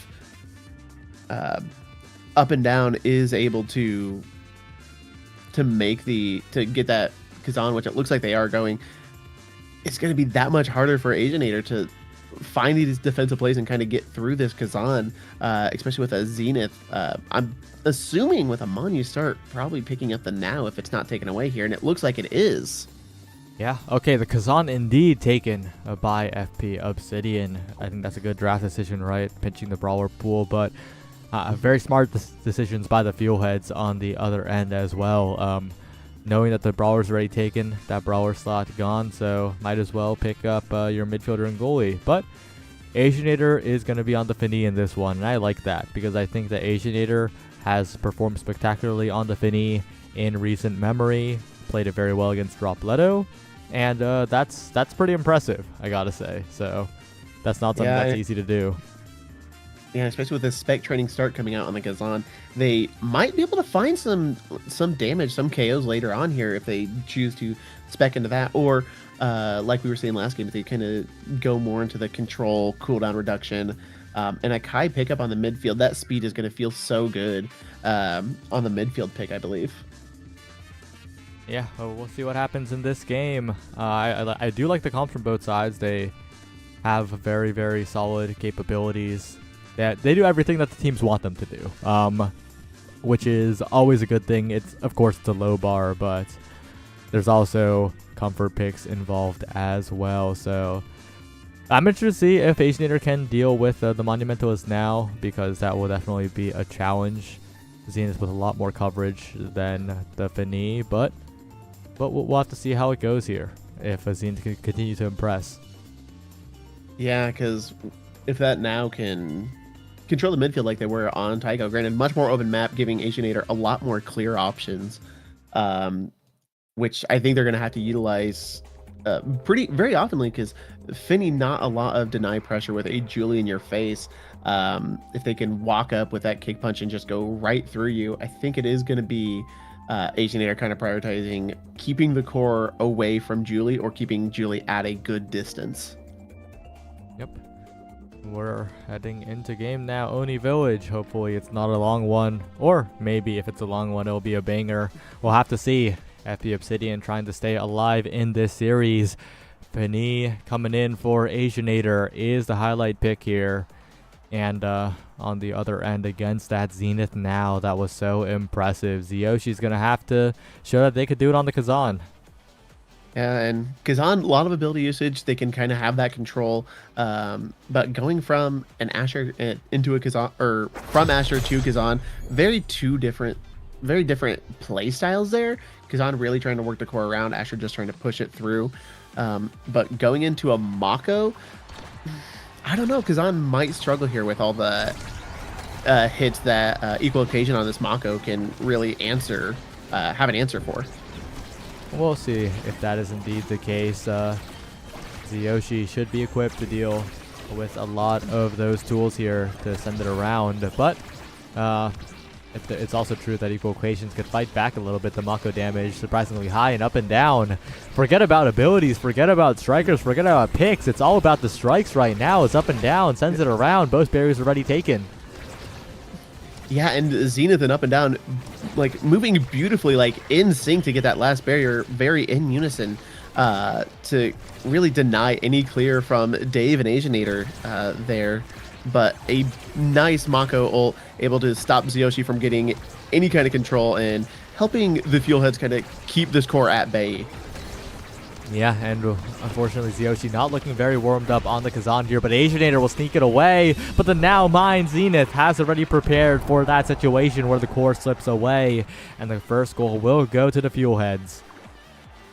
Yeah, a very interesting play from up and down, using that Julie ult to core stop. Asianator kind of evading it so they don't get stunned. Up and down recognizing it, knowing they can't just shoot, just take the shot, but sending it backwards to Zenith's now drone there. And just a beautiful setup and beautiful teamwork coming outside of Fuelheads, which is really no surprise after the game we just saw. Yeah, Ziyoshi now in position to core spit a little bit too much for Equal Equations, who gets overwhelmed. The barrier falls down. Now Ziyoshi the one on scoring opportunity. Dave, flip available just in case, as Ziyoshi takes a ton of damage. The spec training becoming quite the factor in a lot of these KO opportunities. Asianator disrupting for the moment. The hit stun coming through, the flip available, and up and down will secure the barrier. Take the big finish to the top side, but not quite enough to get the goal. And now Dave, mixed up by Zenith, who sends the primary out just in time, completely fooling Dave, who thought the strike was already gone. Amazing timing there against the flip, and now FB Obsidian need to try once more to close out this point, but with the goal open with no cooldowns left, it's up and down, who catches the perfect pass from Zenith to secure the second goal for the Fuelheads. Yeah, and we're just kind of seeing like different maps, same strategy, just such good coordination coming out of Fuelheads. These passing plays, these coverage, and the insane synergy with Zenith and up and down on these offensive plays, really kind of forcing Obsidian to get these barriers early and try to make something happen. As we see there, now it's a full open goal on both sides. Yep. Oh, and up and down with the delayed dash punch, making sure to get the punch after the hit of the primary from Asianator. 3-0, very clean on Oni Village. And it's Zenith MVP. Who else, you know, as we head into the draft. And this draft is so scary because there's so much speed on the board. Among Titans, a big opportunity. Stacks on stacks probably going to be the priority here. And this is just overwhelming in favor of the Fuelheads because you got the now on the stacks on stacks. And wait a second. Yeah. Never mind. Everything makes sense. Yeah, with Finny picking up the Among Titans, does get that speed boost and kind of giving a little bit more size. I think specifically to the Kazan there, really hoping this Kazan size can scale and kind of help get around Equal Equations Mako pick here. Yeah, but with the Spark pickup, they're looking for Spark scaling once again. The size and not in their favor. It looks like Equal Equations, the one looking massive, but a strike war win by Yoshi will take the first barrier here. Asianator, a lot smaller, but a lot more nimble here. Is going to have a hard time in the direct strike interactions, but if Asianator can position well around the strike box of the opposing players, position ahead, and use the hit stun of the primary, that will be good for the Fani. It's just not going to be easy. Yeah, and we saw some of that damage from especially these starting awakenings, but that draft as well coming out. Zyoshi having to fall all the way back and play very defensively with up and down trying to hunt them down. But now everyone back to full stagger, and now just a game of speed and core control, which we know Fuelhead thrives in this kind of play style here. Yep. Up and down now. Trying to find that flip, but the net is open if Dave can send it forward, but up and down just reads Asianator is clear completely. Flip available in front of the net, not using it quite yet, trying to conserve the energy, but gets punished for it. If they can get out of the corner now, it'll be a huge opportunity as Yoshi sends it away. Dave trying to cover, but Zenith has the flip available. Up and down, has a strike, but strikes it up to the top side. That's a missed opportunity for a goal and a huge chance for FP Obsidian. Yeah, and Zenith's using a flip, trying to set up and down, but FB Obsidian with such good coverage, just denying that scoring attempt. And I feel this is probably the most like up against the back wall that Fuelheads have seen, especially on this game here. Just Mako, once that goal's open, kind of struggling with this core speed, especially in overtime here. Oh, but up and down. A redemption for the previous crazy strike to the top side. Will get the strike war on the Fini card and will secure the goal simply. Fuelheads get out of that scary point alive. Yeah, and Asianator doing very well on the Fini goalie, but just seems like up and down just has their number. Just always, it seems like they're just one step ahead with these Fini cards, trying for these clears, trying for these offensive plays, and up and down just knowing exactly how long to wait and when to call them out on it. Oh, but is Yoshi the one getting the goal now? That point was really fast for FP Obsidian as they even up the set. Yeah, and just beautiful patience on Zyoshi waiting out Equal Equations, Mako secondary, and Equal Equations using it to try to like hit it for that like bottom clear, but Zyoshi perfectly timed strike sends that in. Yeah, we'll see if they can replicate that, but with one barrier taken, maybe that is the case. A good primary by Equal Equations to send it away. Zyoshi pushing forward, but the drum and bass is going to make it very, very difficult. Asianator has to run away from there. Plenty of speed to get away from the Juliet. And FP Obsidian kind of feels like they're playing a lot more comfortably now. Yeah, I think that that Among Titans speed boost on Finny is allowing Asianator to push up a bit more and really helping FP Obsidian have these offensive plays, but unfortunately, once it gets sent so far across, especially through that speed lane. Asianator just can't quite make it back to save that barrier. But again, Oni Village, only one barrier matters, and Z Yoshi taking that final barrier. And again, this Mako kind of struggling in these open barriers, and Z Yoshi just perfectly timing these strikes to weigh out those equal equation abilities. Very, very well done here at FP Obsidian with a chance to even up this game. They're looking more and more in tune with Oni Village by the second. Up and down, gonna have to find a dash punch. It does so against Dave, but it drifts up to the top side where equal equations can't cover. We're seeing a lot of those awkward plays more and more as this game progresses, and Zenith also taking a ton of damage. If they can erase those stacks, this set is as good as won. Yeah, because Zenith on it now just running all over the place, but a lot of damage coming out. Not quite getting staggered, and Zenith using that ult to perfectly heal themselves back up and grab an orb, and now all that damage is for naught, and Zenith safe with those stacks once again. Yep, but it's still looking very, very doable. Asian are catching the core. Big opportunity for Dave as they're occupied trying to kill Yoshi, who barely survives. Flame Flurry will do it in the end, but that's so many cooldowns burned. That's Dave and Asian are going to be having a very, very easy time on the offense here, actually. I was about to say defense, but the big finish gets it done. Asianator with plenty of meter built up as well. 2 strikes away from that flip. That's 1. Okay, maybe 3 strikes. My bad, I lied, but it is looking very, very good for FP Obsidian. Yeah, but you do have up and down with this flip, and if they can just get into position, Zenith trying to hold it down, and they do get close enough, wait out that triple take and flip it straight into that barrier, get it open, and now Asianator kind of having to double goalie with Dave here to survive this offensive push here.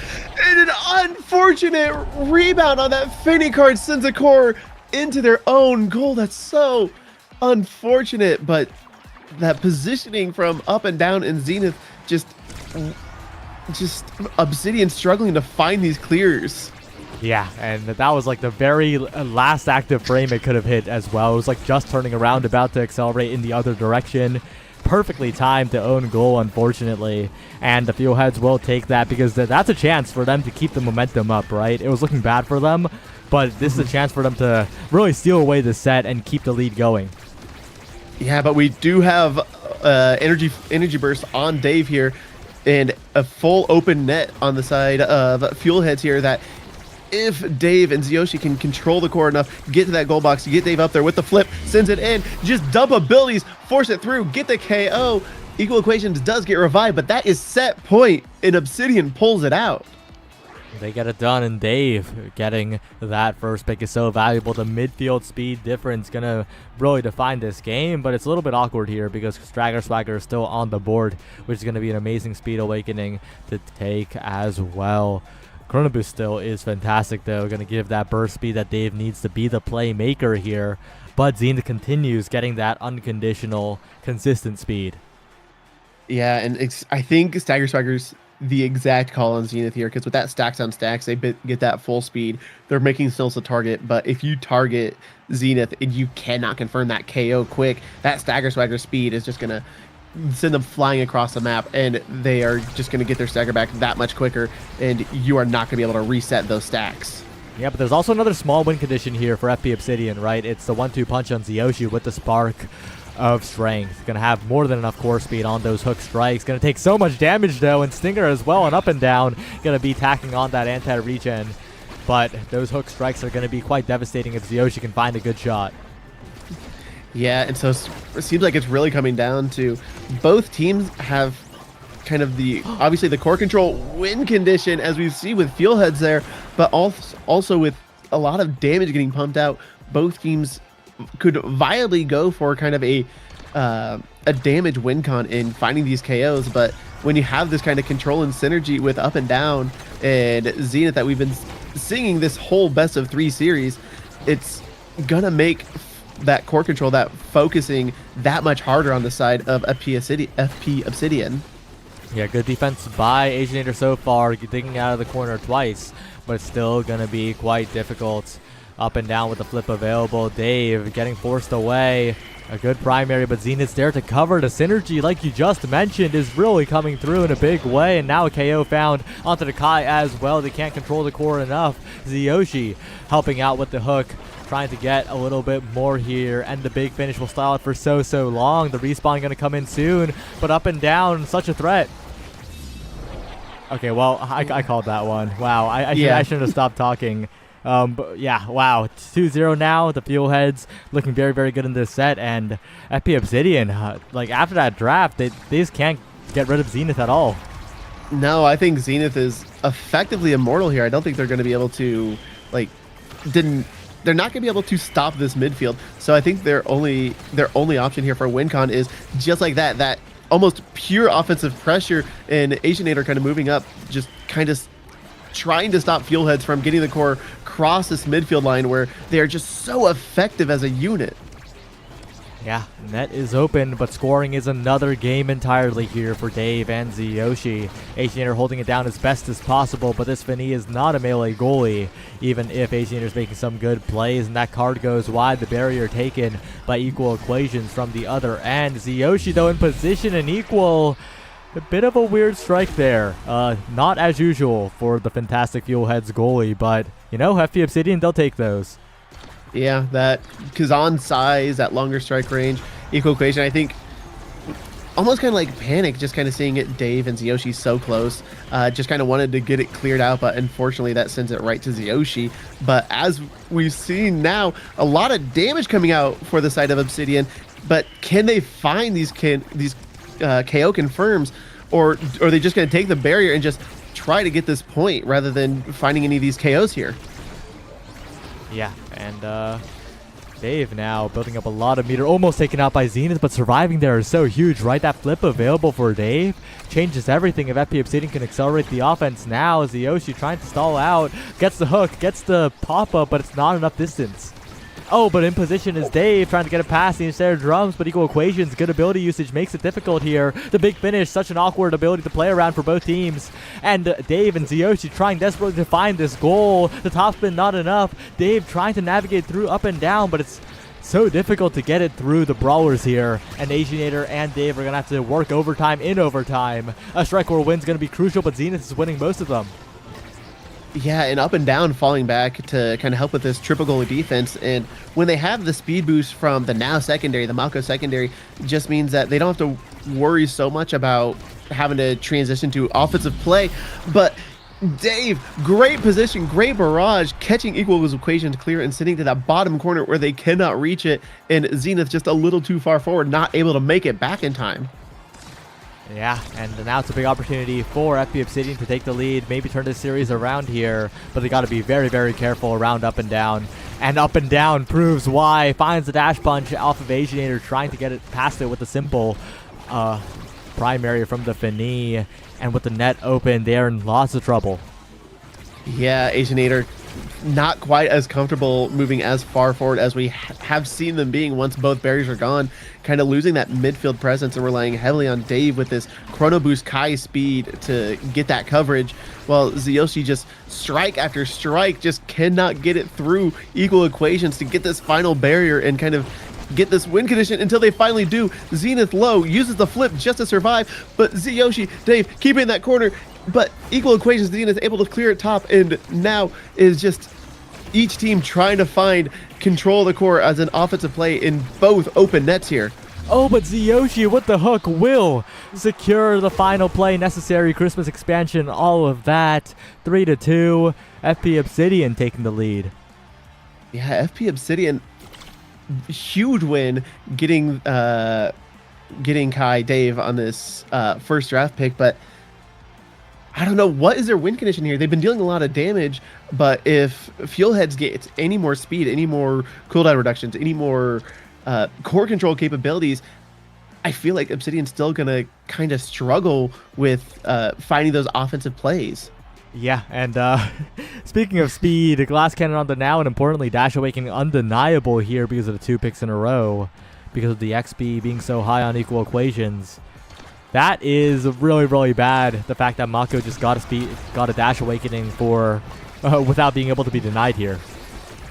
Yeah, and Super Surge Aerial's kind of a damned if you do, damned if you don't, but Aerial's really good on Kai here, just kind of that projectile range, but also more speed on that secondary. Dave really leaning in that secondary for their coverage there. But Z Yoshi finding that second barrier, and again, an open goal here, and can Obsidian get it back over and get control in a maintained possession to get it around what I can only imagine Fuelheads coming back for a triple goalie once this goal box is open. Yeah, it's definitely possible if they can keep the core contained. The big finish going to do a lot of work in that department, but it goes back to Zenith, who has so much speed, the most in the game. Equal Equation secondary going to come up soon here. Going to help the offense even more as the Flame Flurry keeps the core in place. Once again, Zenith plenty of healing as well. Tries to go for the mix-up flip, and that's a KO onto the goalie. Dave with a vertical barrage, but a strike war win by Zenith will secure the point, and the Fuelheads, they're still in control. Yeah, that KO was so needed. Asianator doing such a good job with coverage and working well with Dave and kind of forcing Zyoshi on the defensive, meaning they had such a reprieve from any offensive pressure that Obsidian might have been able to squeak through. Yeah, we'll have to see if they can go a little further here. Dave defending the barriers, but one will go down already. They navigated to Zyoshi though, but they can't get a clean attack, and Equal Equations has so much defensive insurance. The flip available, so many cooldowns, so much speed. It's going to be hard to get past this Mako. Yeah, and Zyoshi does have that double spark. Spark resilience means they're not going to be as in danger as they were previous set with getting staggered.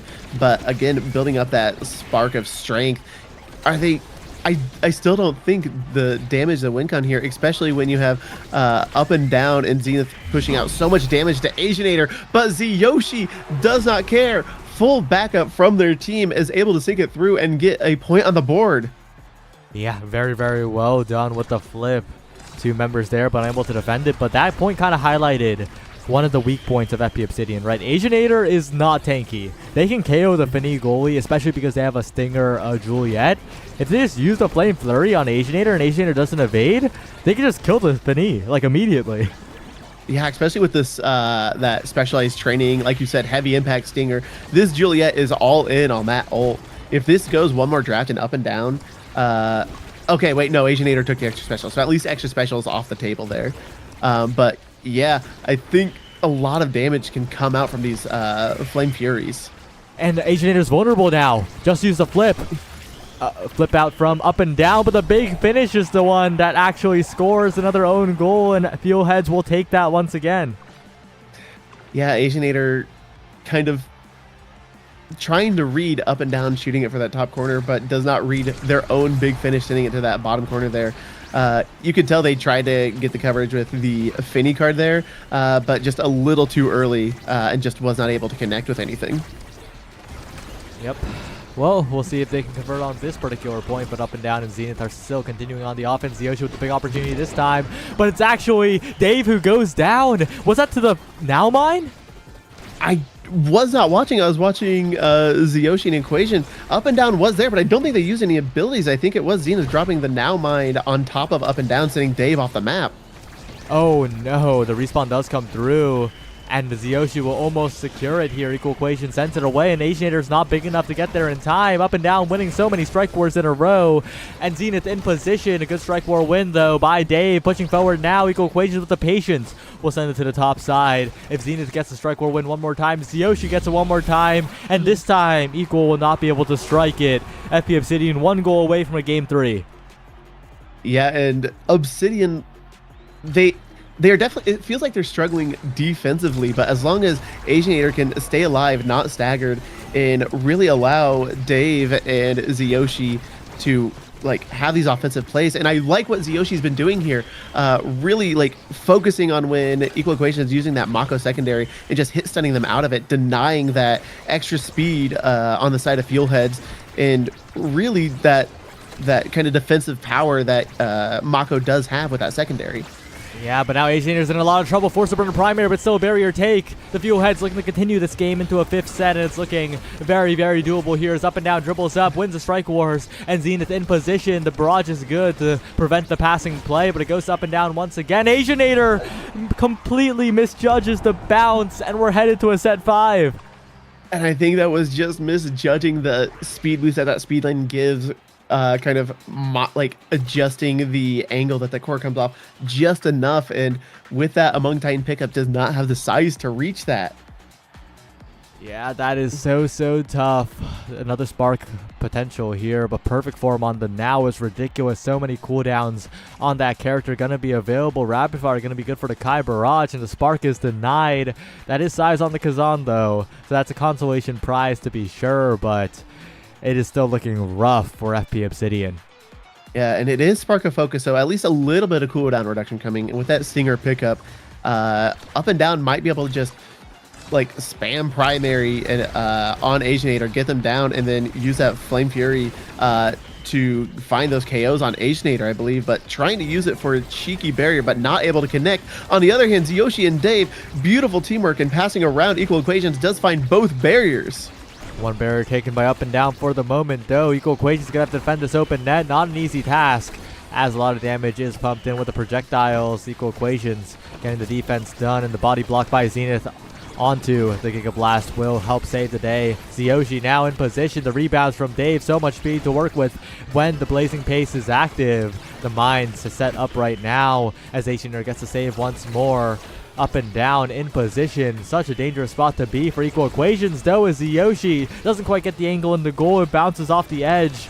And once again, FP Obsidian, they need to find this goal quickly. Yeah, and Zyoshi, like, for a little bit there saw a little bit of damage on Zenith and tried to, like, stagger them, but with that stagger swagger, I don't think it's worth it. I think they need to save their abilities to deny Equal Equations at Mako secondary and use it for these scoring attempts, because they're only going to get so many until Zenith and Up and Down can regain control and get that synergy that we've seen.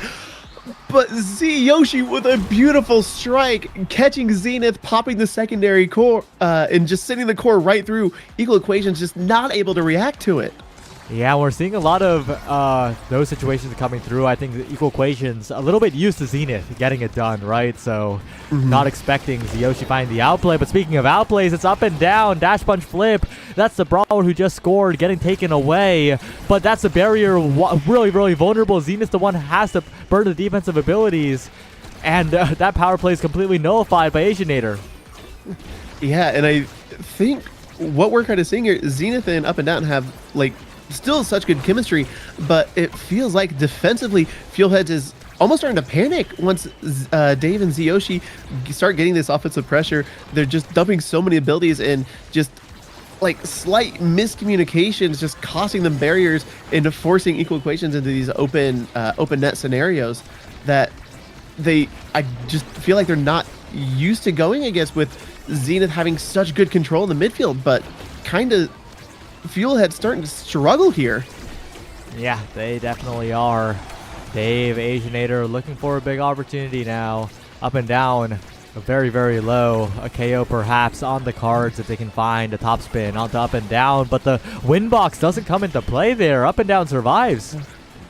Yeah, Zyoshi kind of being getting a little too ambitious with that top spin, and Up and Down realizing it comes out and just kind of holding in the stem of the umbrella there and inside the light hit and kind of avoiding the hard hit. Yeah, Zyoshi now looking to use his core speed to his advantage, but unable to do so. Asianator looking very vulnerable in the net. A lot of cooldowns available, but Zenith, the one who uses the secondary, finds the barriers, and this open net is looking so lonely for the tiny Fanny. Plenty of speed to get it out of there for the moment, but really awkward with a big finish. Dave will help out on the defense just enough, but a flip away from Equal Equations. Hit away by Asianator once again, and a Giga Blast up to the top side perfectly from Dave. Was a flip available, looking to score this goal. Zyoshi interrupting, but not quite enough just yet. Dave still surviving. Zyoshi forward. So many hits here. The secondary, it's so much core speed by Zyoshi, and they're one goal away. A beautiful find from Zyoshi right in between Mako and Now there, and Zenith even popping that Now secondary to try to get the coverage, get the speed, but Zyoshi with the flip, the core speed, just sends it into the one opening that neither Equal Equations or Zenith can respond to. Yeah, but it is gonna be difficult here. Zenith has the flip available. Barrier take already. Whoa! Crazy snipe by Equal Equations. All but guarantees the goal, but a fantastic defense. Doesn't matter because Zenith finds the follow-up. Great defense by FP Obsidian to get it out of there, but Zenith has the coverage.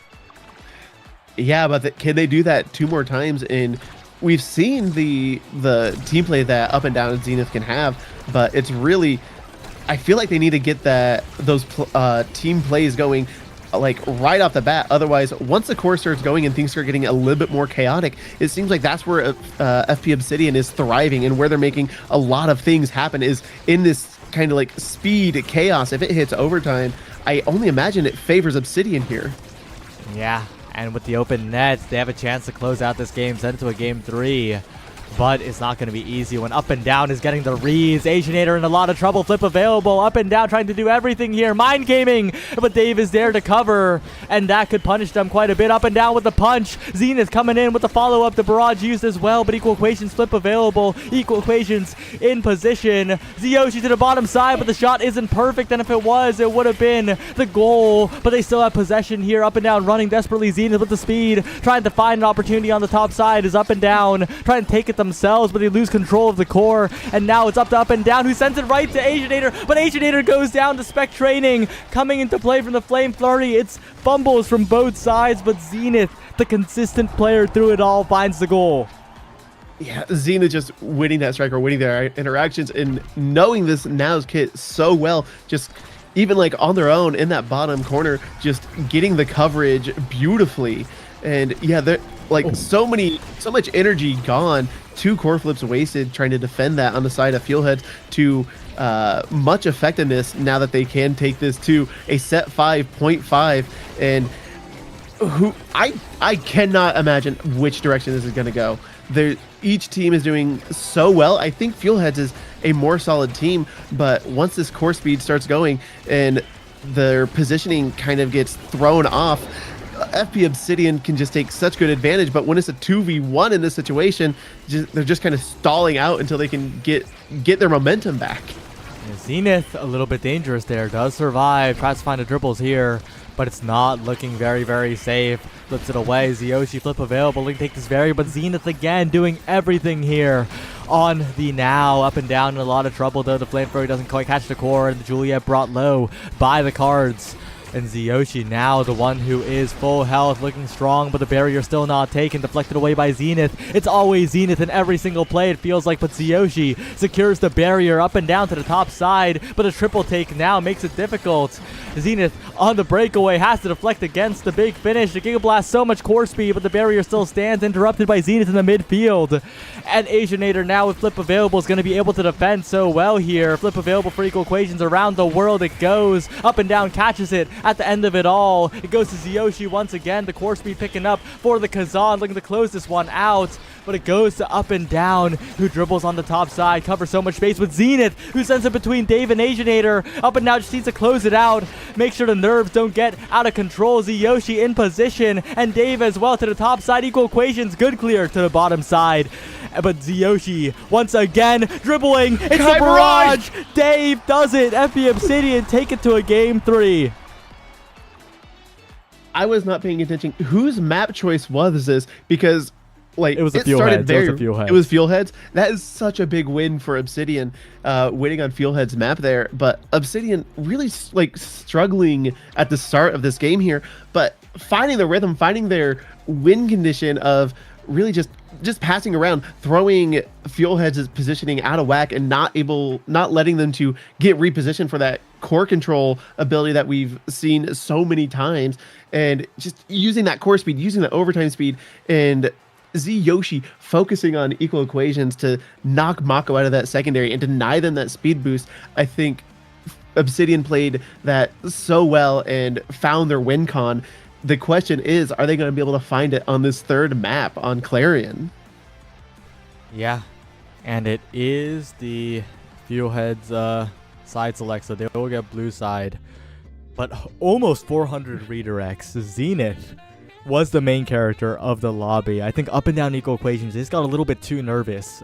We saw a lot of drop strikes, a lot of dropped abilities, a lot of drops dribbles. And that really made the difference, I think. The high pressure situations, getting to them. Zenith, though, like, that guy's a veteran. Kept it stable till the very end.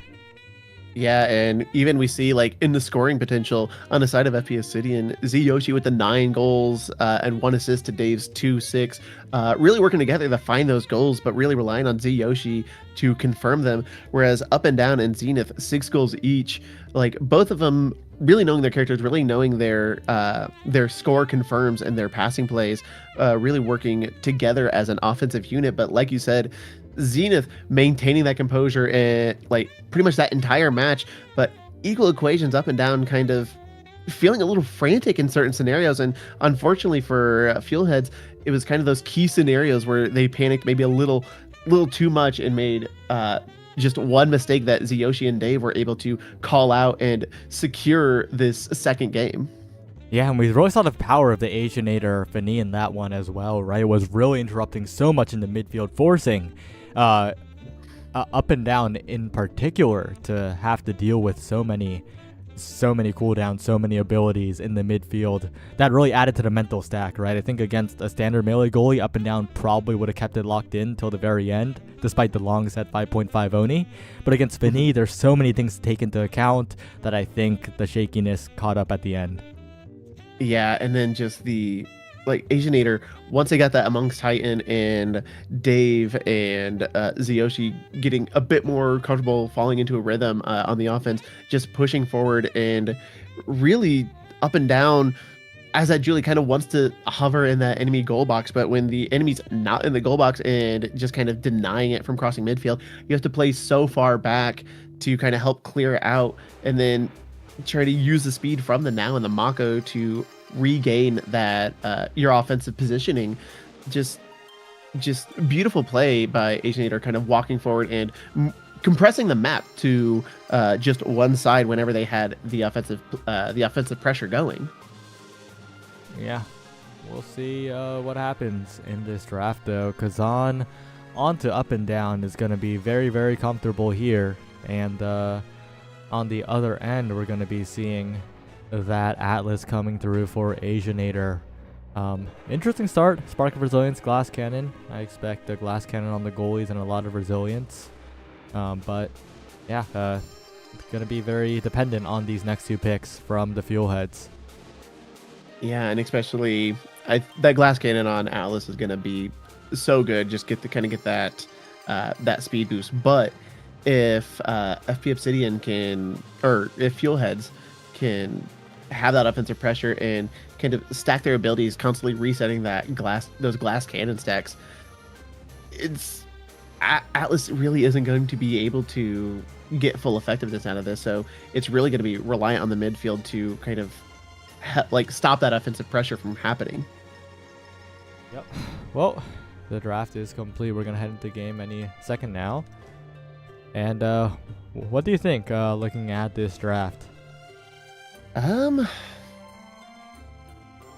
mean, the Aimi X combo could work. X does feel really good on Clarion, especially into what I'm assuming is a Juno goalie, or is that a Kai goalie, do we think? That is a Kai goalie, 99%. Okay. It could be a Juno. Like I wouldn't like put it past equal equations, but I think that's a Kai. Kai's, yeah, it's like Kai feels like a more comfortable pick. Juno, not bad, but I think Kai is the better goalie pick here. But if that X can move forward, and especially X kind of notorious for scaling, so if FP Obsidian can get that damage output, that Kai on that low base stagger might be able to put like a lot of pressure on the goalie. Yeah. It looks like we're gonna be heading into game now, so we'll see what happens here. This is kind of interesting. If on the Kai goalie, like Glass would work great, more speed, more power, but do you take the stagger to kind of counteract the fact that X and Aimi are going to be dishing out a pretty good amount of damage? Yeah, that could help. Equal equations on the Juno goalie. Okay. Oh, I'm very, very interested to see that, because Glass Cannon is an amazing starter for the Juno goalie. The additional power and the speed are both incredibly helpful and help in hitting a lot of those core speed thresholds. Yeah, and especially on some of these Clarion variants, though, that Juno primary, Juno ult, going to be, I think, really good at denying Obsidian from finding those clears, and Ababa is just kind of sitting it back in, really helping Fuelheads keep that offensive pressure going. Yep, we will have to see how it goes. Equal equations with that power is going to be, of course, speeding it up and down, looking very comfortable on the Kazan here, and dominated game 1 with it. Might be a repeat of that, or maybe Zyoshi and Dave will be able to put on enough damage. Yeah, but up and down kind of get that corner, just really just trying to find that level 2 so you can get that Kazan ult and getting those form switches and getting to that open form for some actual damage potential. Yeah, Zenith now trying to find an early goal here. Pass down to up and down, and the early Immobile Atlas falls a victim to it in the end. The Fuelheads first on the board here. Yep, and finding that top pocket, like you said, Asianator just not having enough glass cannon stacks to reach it, but even then, it was so tight up top, for up and down shot there. I think only an Atlas primary would have been able to catch that. Yep, Asianator flip available this time, so we'll be a little less vulnerable to a lot of the defensive plays. Equal equations, look at that. The core speed already activated for the Juno. Yeah, and this kind of bumper car map I love this variant as a forward. I hate it as a goalie. There's just so many angles once they kind of get into your goal box that they could bounce it from. They can go for the straight shot, and up and down in Zenith again with good coverage, but Asianator able to send it clear, but equal equations finding it at the midfield, sending it to up and down, and just outside of Asianator's reach, and Dave not able to get to it in time. Very, very well played by the Fuelheads, keeping the core contained a lot of the time, giving Equal Equations very safe opportunities to rush forwards, but there's the damage, there's the knockback. That's what we're talking about for FP Obsidian. Yeah, and with not a stagger swagger start, not really an open map, they might be able to go into this damage comp that it seems like they really want to happen. And Zyoshi finding that KO early is a good sign, but again, I just don't think there's enough damage coming out right now for that to really come into play. So it's really going to come down to the okay, you know what? Cast a curse. Yeah, I mean, they got it done. Yoshi, a brawler, and really, really getting it done in the top corner, but they still need to capitalize here. The open net is a place where Juno goalie can defend with the jump, with the primary, so that is something they have to be very, very aware of. They cannot think that the point is already over, because scoring is still a challenge here. Dave continuing to maintain possession on the top side. Zyoshi looking massive, but the bell ringer not enough to get the goal here. And up and down continuing to put on the offense here to spin around, but the save made by Asianator. The core speed picking up in overtime. Almost an own goal off the terrain as Equal Equations continues to send it away. The Slime's chasing for the moment. Zyoshi waiting for an opportunity to pounce on the core, but waiting for quite a while as the core is being kept by up and down. The barrier taken as well. The goal almost scored, and FP Obsidian in so much trouble here. Yeah, and Equal Equations with that Juno jump able to find that second barrier and kind of help out on the offense. And like you said, Juno not really too nervous in an open goal with the primary, the secondary, just dropping those blobos for good coverage. It's just going to mean that Zenith and up and down don't have to worry about falling back as much as we did, as much as we saw on the Oni's game, so they can really help maintain that offensive positioning. But Yoshi with that X Maximus able to get it outside of Equal Equation strike range and send it to that bottom corner to put a point up on the board for FP Obsidian. Very well placed by Zyoshi, especially because Equal Equations was massive, right? Had the center orb of Project Maelstrom, so did have a lot of coverage with the strike, but the placement from Zyoshi still managed to send it around. Caught Equal Equations a little greeting there, not jumping for the save. And with flip available, this is going to be a huge opportunity for Zyoshi and FP Obsidian. Yeah, but I kind of wonder if Zyoshi is going to try to use this flip for a KO, like a bull rush or maybe even a bell ringer into a flip KO. But with Equal Equations on this Juno in the goal box, it's even when they have the striker advantage, I feel like they are going to struggle to kind of get it through this defensive wall of Juno and Kai. It's definitely not going to be easy here. Up and down to the bottom corner. Equal Equations has to eject back there. A bit of an awkward play, but the slime will send it forward nonetheless. Up and down, so many angles available, but can't strike war the primary quite well enough. The top spin keeping it locked down, and Asianator the wrong side of the expanse on that one, and the Fuel Heads will continue their lead. Yeah, and up and down, able to strike it just enough to get it to the backside of that Atlas expanse, and up and down rewarded. Ooh, I think take size, especially that recovery drone with how much damage that FP Obsidian could scale into, kind of giving that one freebie revive could come into play and could make a huge difference at a key moment. Yeah, and that Super Surge pickup is amazing as well, right? Denies it away from the IME and it gives the dash range to the Juno. So that's a bit of a 2-for-1 for Equal Equations, who is going to be a lot more confident on those jumps forwards with that range. And kind of an unfortunate draft for Yoshi. Does pick up the size, but I'm pretty sure all the size awakenings were there, so there's no more left to get. But Stinger also in that draft, and meaning X is not gonna be able to do that, like that kind of chip damage. But Yoshi putting that extra size to good use, taking that Blobbo and sending to that top corner to get the first point on the board in the second set. Yeah, and I think we're starting to see a little bit of a habit from Equal Equations. You saw the instant eject back on the defense. A lot of the value in eject button is being able to stay out there, and we got to see that more from Equal Equations, because if that doesn't happen, that means Yoshi's going to get a lot of easy offensive pushes forward. By ejecting back, you're giving up that space, and oftentimes you can get another strikeout. Yeah, and that eject button timer, I feel like, is a lot longer than what most people think it is. It's what, just a little over 3 seconds? It's like 3.2. But a good amount of time to like actually help offensively rather than just trying to get like a jump strike. And not just that, but also on the defense as well. With a lot of the bounces towards the walls, you can stay out there and get another strike in where the defense doesn't expect it. But forget about eject button. It's all about the defense here as Equal Equations gets it done. Good weight, good primary to keep the possession in the hands of the Fuel Heads. But now in a tough spot, the barrier taken, and up and down, and Zenith are going to have to play keep away here. But Yoshi win the strike wars. Dave sending it forward. Asianator has to be very careful here on these bounces. Dave to Yoshi perhaps. The Firewall Sentry getting it through, but Zenith wins the strike war. Up to Yoshi once more, but the strike's not quite there. One more chance with the bell ringer, and the strike war by Dave will be won. FP Obsidian taking a massive lead in set 2.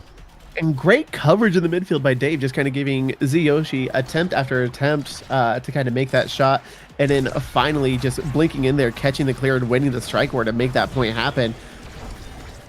Yeah. Oh no, Yoshi overcommitting to the top side, getting top spinned off, means that this power play could be massive for the Fuel Heads here. Flip away, Zenith taking the barrier, perfectly played by the midfielder of the Fuel Heads. Equal Equations to Zenith, trying to get it past Dave, who has more than enough defense, especially with expanding the center. Yoshi almost taken out the second time, but barely surviving, and the glitch pop's perfect from Dave. FP Obsidian turning this one around, but the strike resets not quite there from Yoshi. There again on the ending of the X Maximus, strike reset coming through for Yoshi 64. A good jump by Equal Equations to keep the point very possible, but that was fantastic on the barrier take.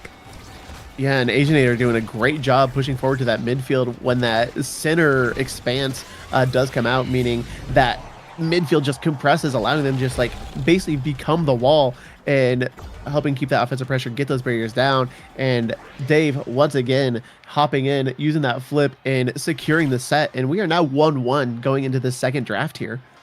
1-1 heading into the second draft, and this is a scary one. Thomas Grader available for the IME for that special, but it is the stacks on stacks being picked up instead, valuing the speed here. Rapid fire on the Juno goalie is going to give a lot of utility and offensive and defensive power here. Twin drive the night away from the Atlas as well. This is a really awkward draft for the X though. There's really not anything good left, and the same can be said about the Kai as well. Yeah, it's like twin drive for an extra bull rush would have been nice, and to deny Kazan just more of those dashing, but then you're also denying Asianator. It's like Yoshi kind of getting like denied with a bunch of these like drafting options, but Asianator committing a little too far forward and losing that first barrier. Very, very lucky that it wasn't a double barrier take there. It almost was pixels away.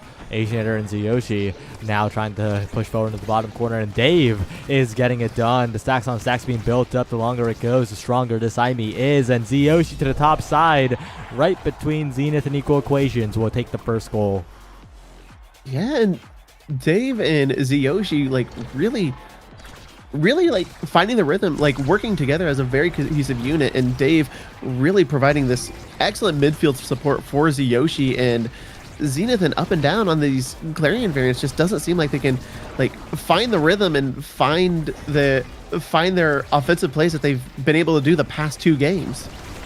Yeah, flipping it out as Asianator. Good angle to get it around the top spin there. Flip out from Dave off of the center. Not quite the angle they were looking for, but they will make the saves regardless. But Up and Down with the hook strike. Gets it done once again. The net open. Dangerous spot here, but Zyoshi catches the core with the big strike box and a jump forward. Equal Equations looking for the insta flip, a little bit off on the angle though. That would have been such a fantastic moment if it had connected. Yeah, and Zyoshi trying to get the bull rush into the flip, but does not connect with either. Burns the flip. And a beautiful stall for Equal Equation on that Blobbo. Asianator wasting the strike, and the Blobbo just sends it to the top corner. Yeah, really judging the angle very well there is Equal Equations, getting the no-hit Juno Slime angle. Asianator expecting the projectile to hit the core, but it didn't. It was just the creation part, and that stall, like you mentioned, made the difference here. It's 1-1, and it feels like the Fuel Heads, they don't quite have control of the game, but they're the team of opportunities, which is the opposite of last game. Yeah, like, it seemed like it's like the entire flow of not just like these games, but this entire series has gone like shifted from one team to the other.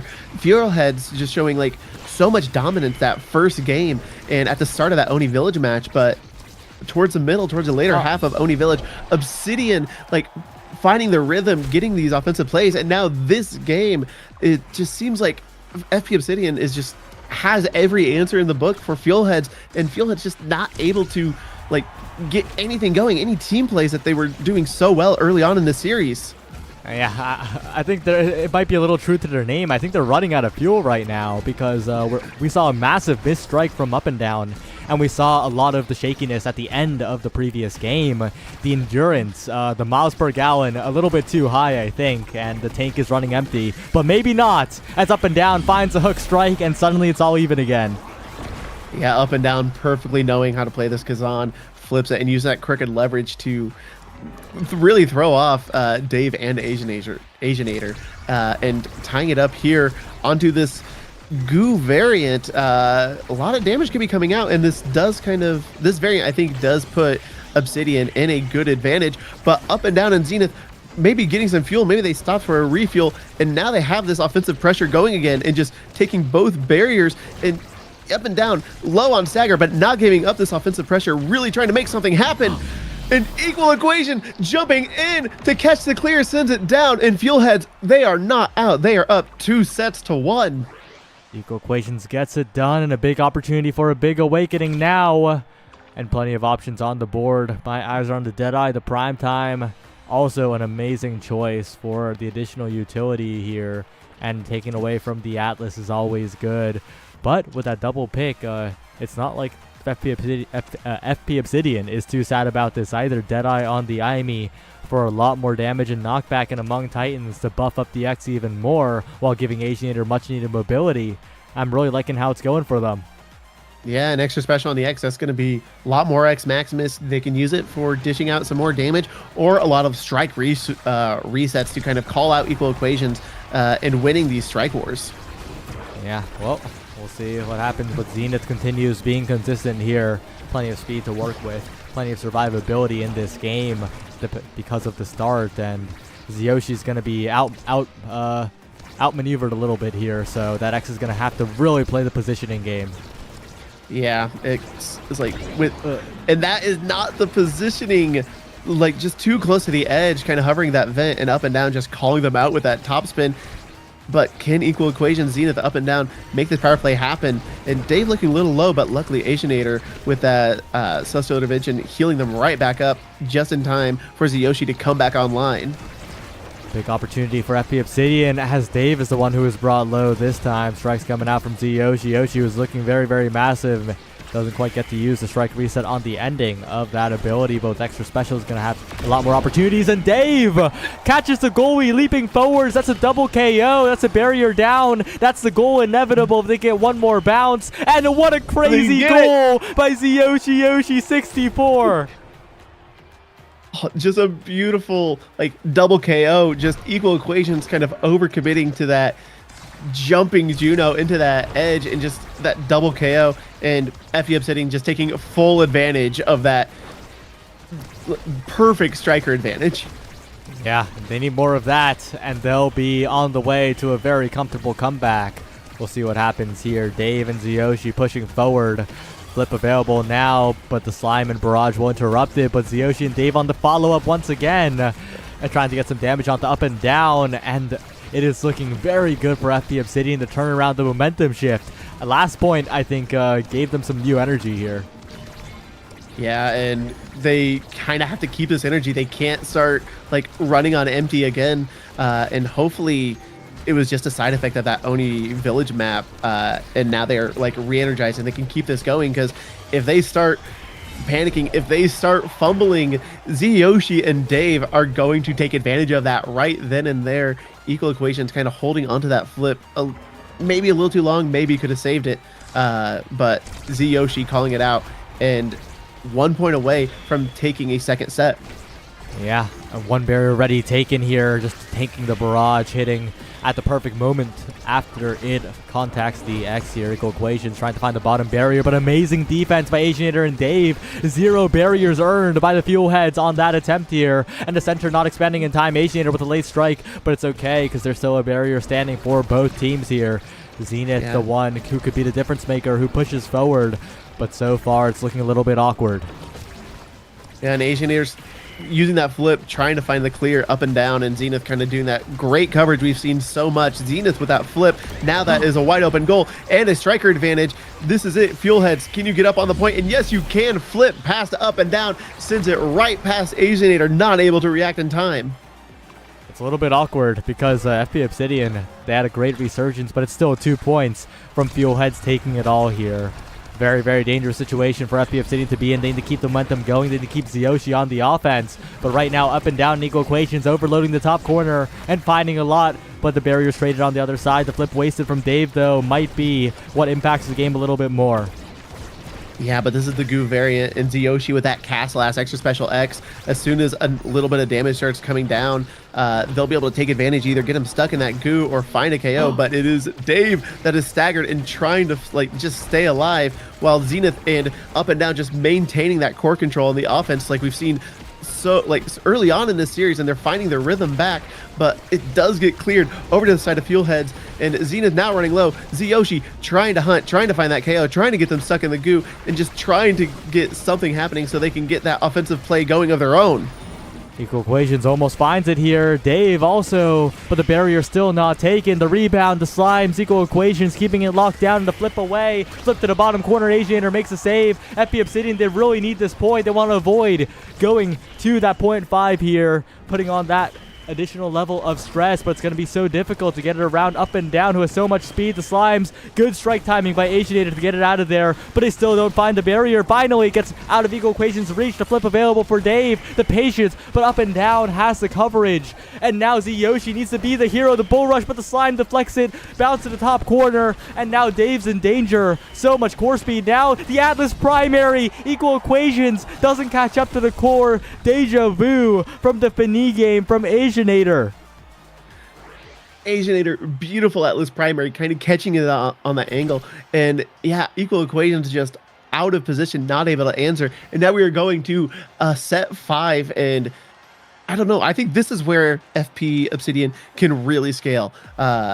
They have the missile prop that could go on the IME. They opt for the 1-2 punch. A lot of damage could come out, and we might be seeing Zyoshi finding some more staggers, if not confirming those KOs. I really like how they navigated the draft. 1-2 punch on the Imi to deny the Juno, and also a great awakening on the Imi in this situation, and also leaving missile prop up for the Atlas later down the line. That's exactly what I thought, and I really hope that they went that line, and they did. Extra special cast last, specialized on Zyoshi as well, is such a massive win condition. Of course, you can't forget about Up and Down, though, who has 3 sparks, so everyone is all scaled up, and we'll see what happens in the end. So far, though, both barriers are already taken, but I think Dave and Zyoshi not going to have trouble taking both on the other end, and they do.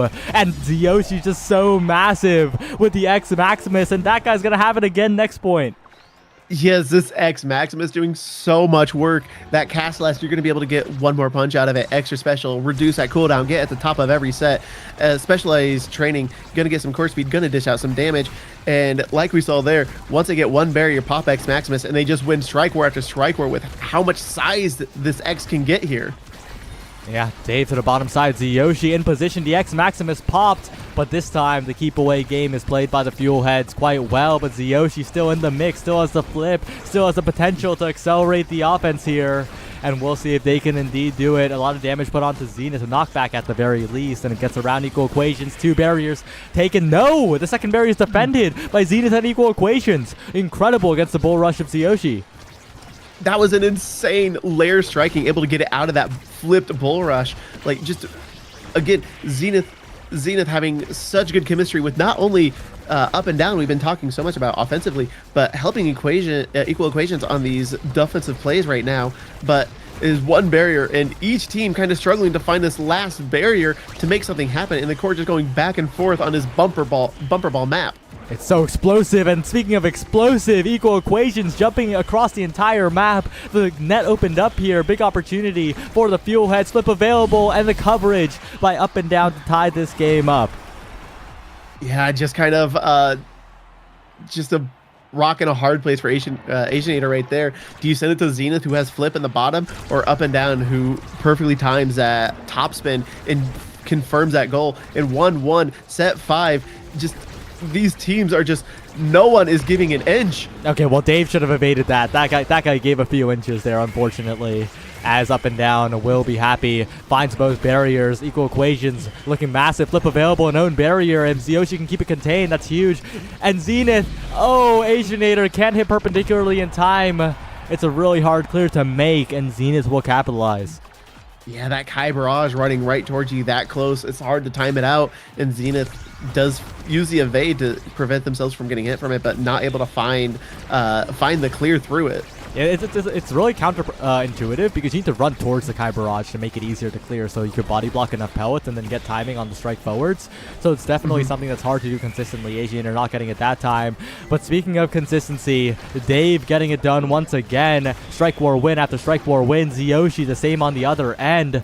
And if they can get it past without losing their barrier, we're headed to a 0.5. But that's the X going down. That's the center bounce being used. That's FP Obsidian on the back foot now. Yeah, but Dave really trying to control this midfield, using that blink to just kind of keep the offensive pressure going, but not able to stall out enough. Zyoshi comes in just in time, but not able to save the barrier. It's a full open on both sides. That central astral expansion happening, and now it is Obsidian with his offensive pressure. KO on the goalie. Zyoshi, can you make it happen? Dave with the flip. Goes up, waits out the barrage, sends it to the corner, and Zyoshi, perfectly timed strike, catching out Up and Down, trying to clear it down, and sends it to the corner, and we are set 5.5. Set 5.5. It all comes down to this variant, which is so explosive in the damage department. Dave and Zyoshi, though, burning cooldowns early, equal equations. That's a Juno that's already used the jump here. But Zenith and Up and Down, they explode onto the bottom side. They almost get 2 barriers. Good defense by Asianator and Dave. But that was a huge opportunity that FP Obsidian can't afford to give on a 0.5 like this. The Firewall Sentry, so much damage onto Zenith. If they can take out the Kai, the game is as good as won. But Zenith staying alive just barely here. The regen stop for now. The flip available for Zyoshi. The bell ringer used. But the keep away game from equal equations is looking good. Zenith has the flip available as well, and they flip late. That's a barrier taken. Ziyoshi's got to use it soon before they lose the entire game. Pass out to Up and Down, and the Fuel Heads will close it out. That all, like, FP Obsidian, that was the variant for a set 5.5. I think that was the variant for them to take it on, and just a few misplays, not able to save those barriers. And then just some beautiful patience on the side of Fuel Heads, waiting out that astral expansion, waiting out flips in Strike Wars, and a beautiful top pass to the bottom and up and down, sending it in. And Fuel Heads take this after I think the last two games were set 5 or set 5 at least. Yeah, the last two games were set 5.5. But man, FP Obsidian putting up a good fight, but I think you might have been right. I think after that Oni game, Fuelheads was kind of like running out of steam, but halfway through that final game, they got that resurgence, that revitalization, that energy to push forward, and they started playing so much better than we had seen in that second half of this series. Just beautiful passes, beautiful synergy with the defensive strike layering and a lot of those offensive passing plays, and really working together on that very last set where it needed to happen. Yeah, well, with that, we're going to be right back. We're going to see Fuel Heads versus the Momono Enjoyers in just a little bit. Don't go anywhere. We'll be right back. We'll see you soon.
Hello everyone, we're back with some more ISS finale. We're in the penultimate series here, and it was the Momono Enjoyers versus the Fuel Heads.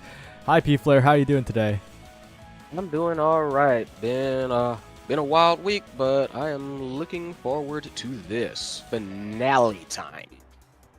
Yeah, and we're headed to night market. The draft is already available, and it's going to be interesting here. We're going to see Estelle and Zintaro on one side for the forward duo. We're going to see, actually, I'm not sure on the Fuel Heads. It could be, no, it's probably, it's an Aimee goalie. It's a now and Rasmus on the forward department. And we saw Zenith in particular excel on this now midfield so much in the previous series. We might see it again here too.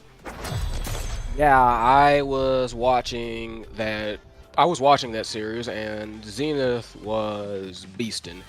And also, honestly, I feel like Equal Equations is doing great in the net too. But that obviously you can't look past Kirikin, you can't look past Blank. So this one's gonna be fun to watch. Yeah, it's definitely going to be quite interesting here as up and down. The one opter towards that size awakening at the very start instead of the rapid fire. It's going to be interesting to watch as there's going to be plenty of primaries flying across the screen. Equal Equations already having to use that firewall sentry on the defense. And importantly, I'm liking the strike war interactions coming out of Momono Enjoyers. It feels like they're pressing forward very confidently. Yeah, for sure. It feels like they kind of have a game plan. They know what they want to do. And right now they're trying to test the water, see how easy it is going to be to do that. And up and down trying to say, no. Yeah, up and down puts a stop to that real quick with the primary. And it's a bit of a contentious early game there. I think the one thing that it's always a highlight for the Momono Enjoyers is that they have great individual plays, but the team play is a little bit awkward sometimes. Sometimes they stack a little bit too much on the defense or overload a little bit too much on the offense. But when it comes to individual plays, they are fantastic just like that. Yeah, when it works, it works. They're very, I want to say, feast or famine team, if that makes sense. When their stuff works, it works. When it doesn't, there tends to be a bit of a breakdown. So we need to see which side the coin lands on today. Yep. So far, Kurikan and Mizuna trying to play along this bottom and try to get a snipe in on the core, but Equal Equations making good use of that exact angle on the firewall sentry, playing the Aimee a little bit defensively here. And the flip forward keeps the core in their hands, but the Incendiary Drums is better from Blank. Yeah, and up and down just being a menace right up front. You shoot it up right now. But something that I did notice that I haven't really seen often is the use of the recovery drone. I don't really see that as a take very often. Yeah, I think people aren't really paying attention to the passive of the recovery drone. It's more about just, it's another size awakening, you know? You don't take build different for the damage. You take it because it's another size awakening. And it's just another size awakening, and Rasmus likes size. But there is Zuna's the one scoring and has the passive strike for the kickoff play. Yeah, for sure. We all know Rasmus likes that kind of thing. But wow, very quick double. That was nearly ridiculously fast. That was almost a record-setting goal there. Using the passive strike perfectly is Azuna to the bottom corner now, and up and down taking a lot of damage. Recovery drone might come into play soon.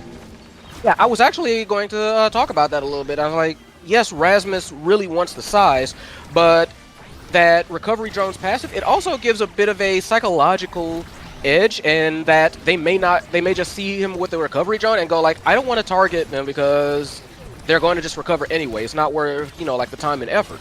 And that kind of just stacks because that allows up and down to just play the Rasmus game. If they can get a hold of it. If they can't, that happens. Kurikan to the top side. Blink Crystal Thorns out of the reach of Equal Equations. That's the individual plays that we're talking about. We saw the barrier take from Mizuno. We saw the solo score from Kurikan. And importantly, keeping the flip available too. Yeah, very much. It's a lot of very good, just patience on their part, and being able to use that to secure the goal. Very, very nice, very, very intelligent play, which is, it's sometimes hard to figure out whether you want to save it or not, or whether you want to try and do something to break away.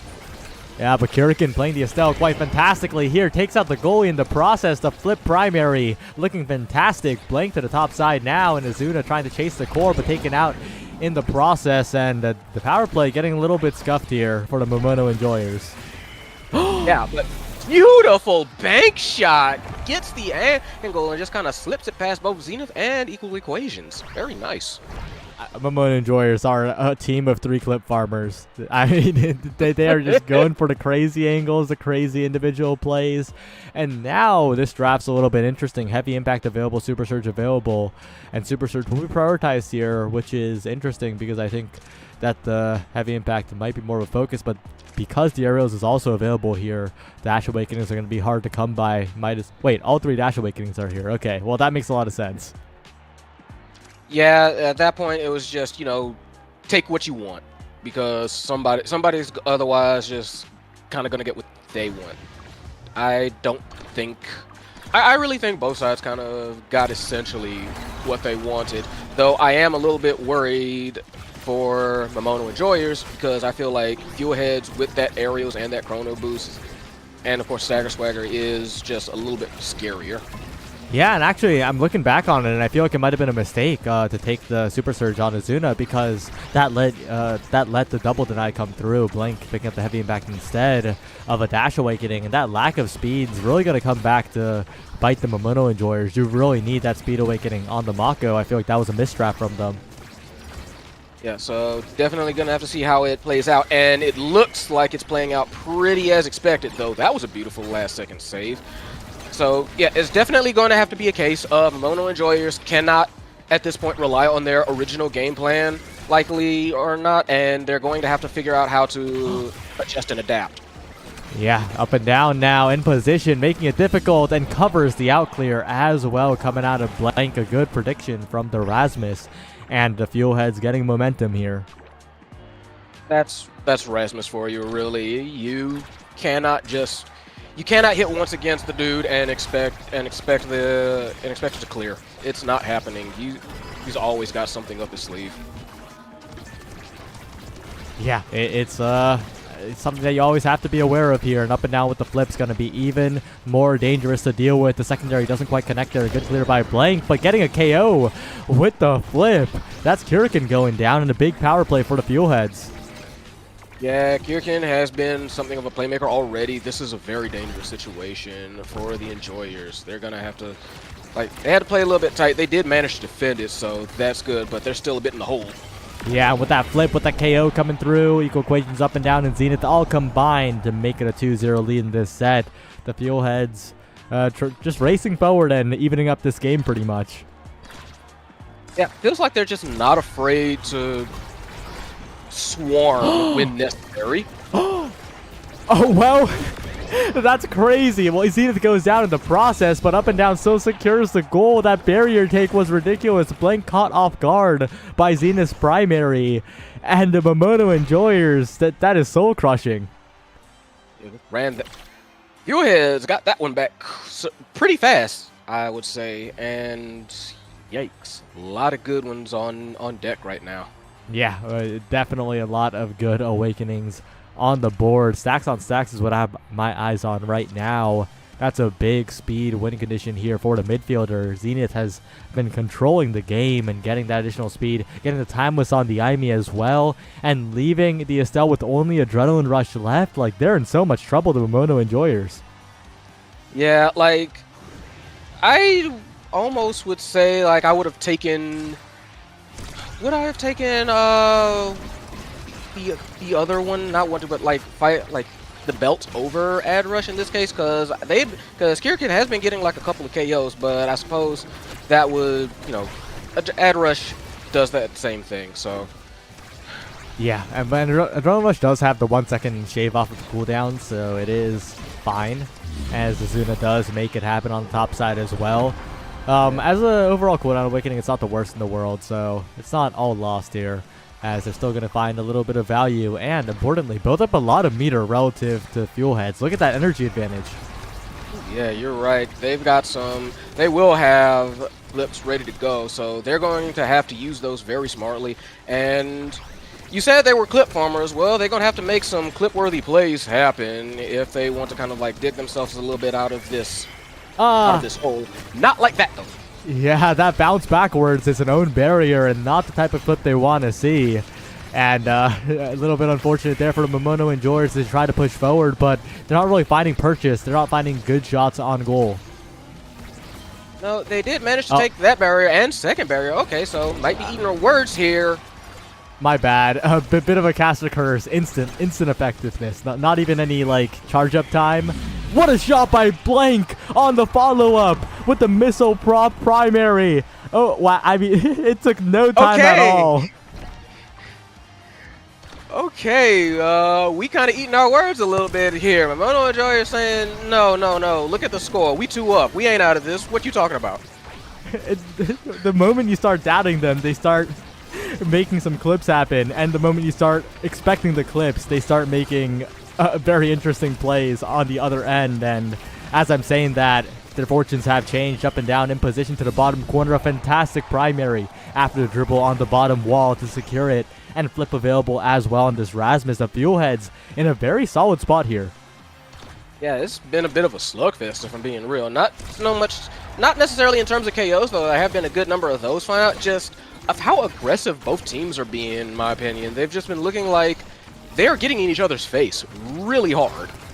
Yeah, the aggression coming through from Azuna, now trying to nullify the flip. Good weight by equal equations, and Kurikan also in a little bit of trouble. Zenith and Up and Down have a ton of meter available. Those flips could define this set, but Zenith taking way too much damage right now. I think Izu could go for a KO here. I almost want to say Izu tried to flip kill, but got the kill anyway. So yeah, there you go. Very, very scary situation, but they are doing their best to try and hold the core to the midfield. Even got a barrier. Yeah, got the second barrier as well. Good patience from Up and Down, looking to close out this goal. Good strikes from Blink and Kurikan. Keep it away, and now Izu in position. Has the Oni's blade to the top side, but equal equations waits a little bit on the strike, but Zenith's down once again. The now is just too squishy. Yeah, they do not want them to play. Like, they do not want that now to play. I don't blame them, but they still have to try and make something happen. Like, this is more of that, you know, that whole team aspect that's been going on. They've been holding very well, and as soon as I say that, I caster curse them, and they lose the barrier. Yeah, the defense coming through from the Momono Enjoyers. Kurikan coordinating, trying to get damage onto Up and Down, who dodges away. Now Izu with the flip available, the strike shot back, but Izu can't get the core. They need to get it to the Zentaro, or else they're not going to get any value here. Yeah, they nearly managed to get something going with Up and Down on beautiful deflection. Up and Down is trying very hard on these shots, but the defense is holding so far. Good patience by Zenith, but Blank snipes it away. And now another opportunity for Up and Down. Pass forward, Kurikan on the defense. This time Up and Down going towards the bottom side so consistently. Nizu doesn't get the shot, doesn't get the redirect. And now a flip available for Blank. Hits it off the bottom wall. A flip available to Zenith. Pass up to Up and Down, but Blank reads the attempt. Oni's blade available now, but equal equations hits it away to defense. Looking solid from both goalies as Blank stalls it out. The core speed available now, and Izu can't interrupt. This Zentaro's not getting any opportunities here as the flips available. Equal equations. Kurikan has the coverage, and Blank does as well. It goes around the world and drifts slowly into the goal. Great defense by Blank and Kurikan to hold on. That was incredible! Blank Kurikan playing like a master, playing like absolute masters out there, and equal equations just too far up the net. Just was desperately trying to fling like those pops. Was trying to keep the core up, but was kept edging up closer and closer, trying to make sure they had a good bead on the core. And before they knew it, they was just a little bit too far, and it allowed Blank to just like hit it, like you said, around the world, let it go in. Amazing. And Twin Drive falling down to Blank as well is fantastic. That is great, but the Monumentalist doesn't fall in the end to Zenith, who's going to have a lot more reach. And although Monumentalist is not the top one awakening it used to be, it is still very, very nice on Zenith here. Oh yeah, Manu now used to be a meme for how scary she was. Now Manu now is still scary. just not quite like the impossible threat that she used to be, but still very much a threat. So watch yourselves out there. On the other hand, like you said, Izu got those 2 sparks, so that's more damage coming out. Hopefully they can keep that whole now doesn't get to play the game rule going on. Yeah, that is definitely the target in their minds right now. If they can target down Zenith, the game gets so much easier here. Equal equations, dashing forward, up and down with the follow-up past the ensnared drums. And the Fuelheads looking more coordinated than ever, but the question is, can they secure the goal in the very end of it all? As Blank continues to defend the twin drive value coming through, and Blank sitting comfortably in the net so far, up and down, looking for a mix-up play, but that's the recovery drone pop, that's Izu pushing forward, that's the barrier take, and that's Momono Enjoyers exploding onto the offense, exploding the goalie as well. Core goes forward, Izu says to Core, Kyrikan says, homie, I see there's somebody in your way. I got you. Pop. Downtown snipe. Beautiful. Yeah, and that's the type of coordination the Momono Enjoyers do. They don't got the clean passing plays, but they do have, both of them are aiming at the same target, and eventually it works out type of coordination. Yeah, very quick to take advantage of a situation. That's what opportunists. That's the word, I believe. They're very good at seeing opportunities and trying to capitalize on those. But right now, it is Fuelheads who see an opportunity. Oh, and Zenith dribbles around the flip as well. Equal equation with the coverage. Glitch pop. Fantastic plays by all 3 members there to keep the core contained. Beautiful like coordination there. Beautiful shots. Just manages to kind of like dribble it around the goalie. Kind of shook him out their shoes a little bit. Oh, but there's the damage we've been talking about. Zenith with no evades available is the target well and truly. Heals up just a bit though and gets the orb as well. To now surviving for just enough time. And a very ambitious flip from Blank means the defensive resources are dwindling for the Momono Enjoyers. Yeah, kind of a rough choice for that flip. I feel like maybe thought it was that core was going to go faster than it ended up being. But let's see if they can hold on, try and get that back. They do have something in the tank very clearly, but they're going to need to hold on. Yeah. Oh no, Kyrikan! That's the bad habit. I actually coached Kyrikan recently, and that's what we kind of focused on a little bit. The feeling that you have to do everything yourself, so you get out of position right there at the top of the net wide open because of the blink downwards. That's something that you gotta really pay attention to. You gotta take away those low elo solo queue urges from yourself, you know? Yeah, that whole like you said, like that whole I have to be the playmaker. I have to be the star because if I don't, who will? That's not a thing that flies up in here. You gotta play. You gotta try and play as a unit. Like that's how they've been getting their success really already. Momono Enjoyers, even if it's a bit, incidentally, they have been like occasionally like playing at a unit and causing great stuff to happen. They just need to find a way to keep that consistent. Yeah, and I think Kyrikan realized that too. Kind of took a moment to recenter at the start of this point, and the results are showing. The coordination is there. Kyrikan desperately trying to get the KO, maybe a little bit too focused on the game plan right now, and oh, it just goes barely wide, and up and down surviving here is huge for the side of the Fuelheads, but not if Izu can put enough pressure down. Blank with a good clear away from up and down as well, and the offense continues. Yeah, it's just a lot of low health bars, and Blank doing their absolute darndest to keep it safe. What the hell?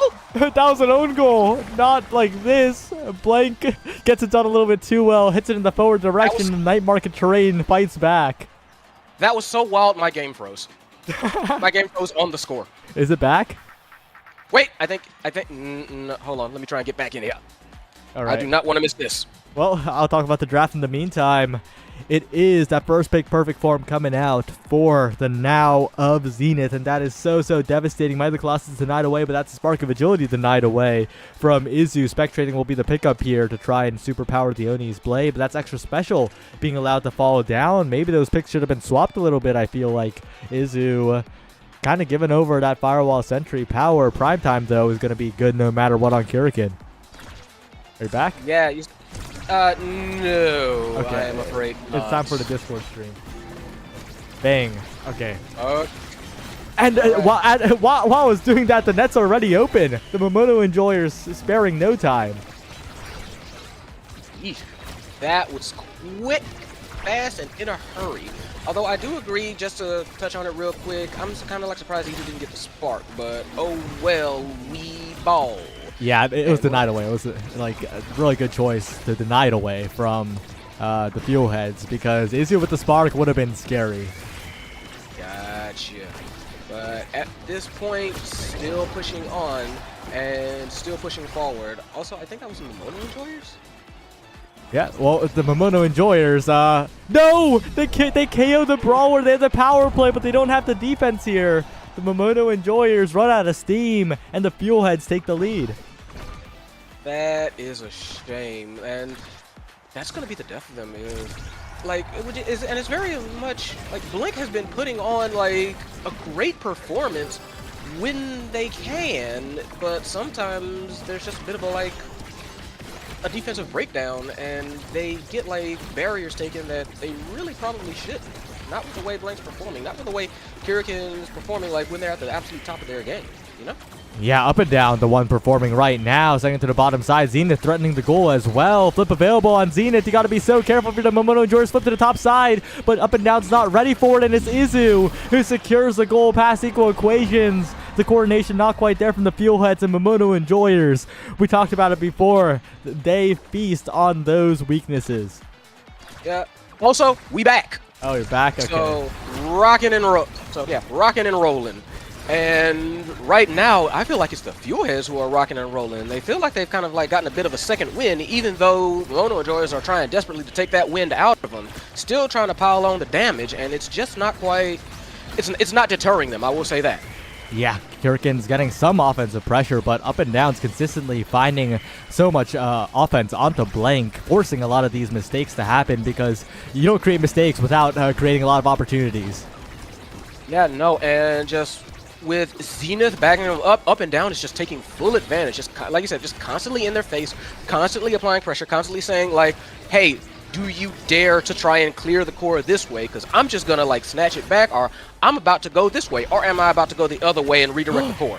Forget about that, because Izzy only needs one chance, one good opportunity where the core is in the Zentaro's hands, and capitalize everything off of it. And 2-1 now. The Momono Enjoyers 1 goal away from taking away this first game. Yeah, they just need to keep it up, and that's a very good start. Just immediate, no more now. No, stop playing the game. Yeah, good flip here to delay the inevitable from up and down, but the follow-ups are good from Kirikin. The opportunities found once again by the Momono Enjoyers, but with Zenith back, the star player back, the Fuel Heads are back in it. Yep, and they immediately make that known, immediately get a barrier. Tried to do something with the flip they did, but no dice.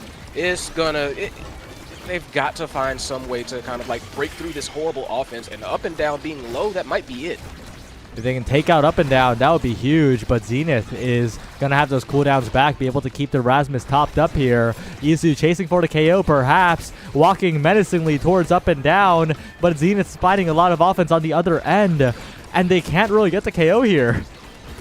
Yeah, they're hunting a lot for that KO, and it's not happening, and that's allowing a few breaks and a few opportunities like that. Set 5.5 approaches here. Zenith with that flip makes it so. A lot of meter on the hands of Izu. But if the Fuel Heads can resist the initial kickoff, I think they have a good shot. Oh yeah, absolutely. And almost to that point, the Momono Enjoyers cannot let themselves get to tunnel vision, kind of like what was happening last time. See an opportunity, just do your thing and go for it. Absolutely. Like I said earlier, they're good at that, but you can't like over-focus on one to the detriment of the others. Oh, great save by equal equations, preventing the double perhaps, but still one barrier taken, looking for 2 here. But it is Zenith who clears it away once again.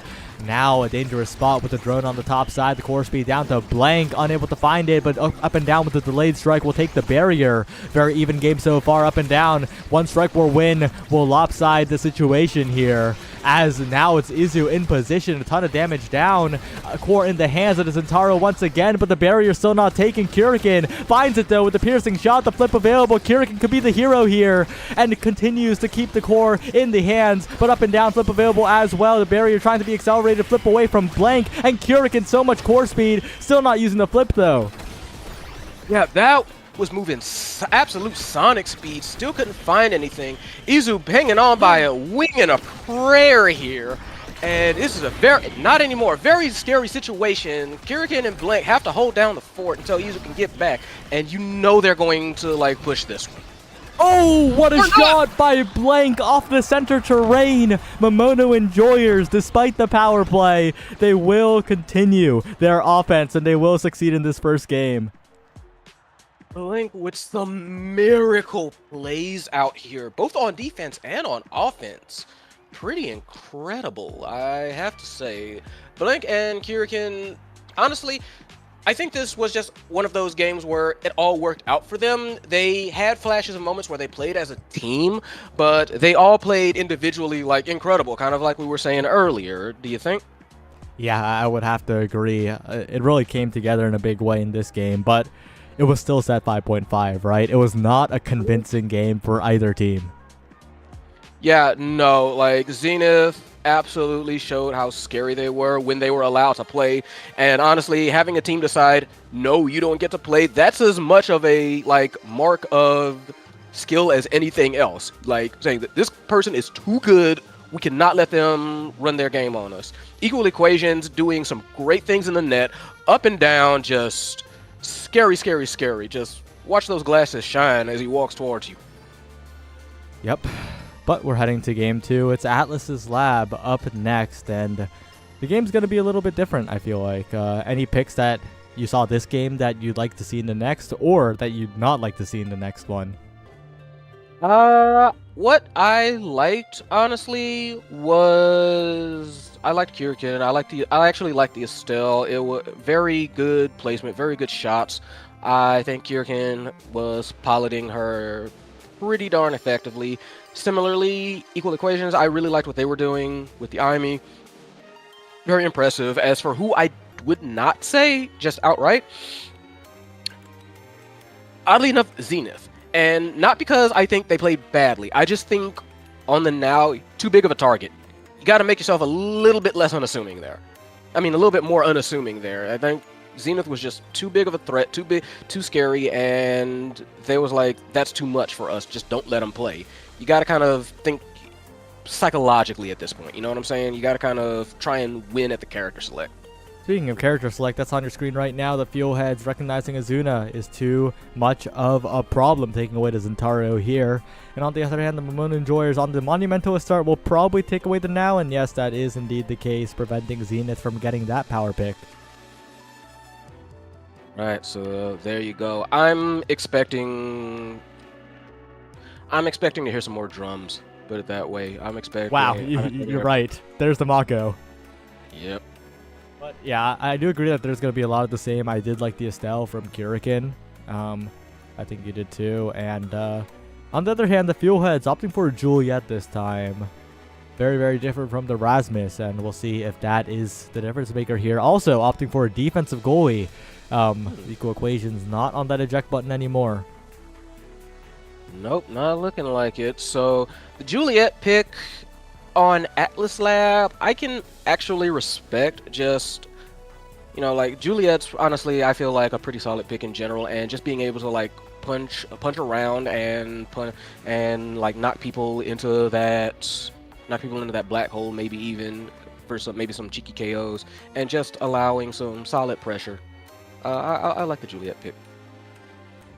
Yeah, the Momono Enjoyers. We'll see if Azuna can get that done on the Juliet instead of the Centauro. And, oh,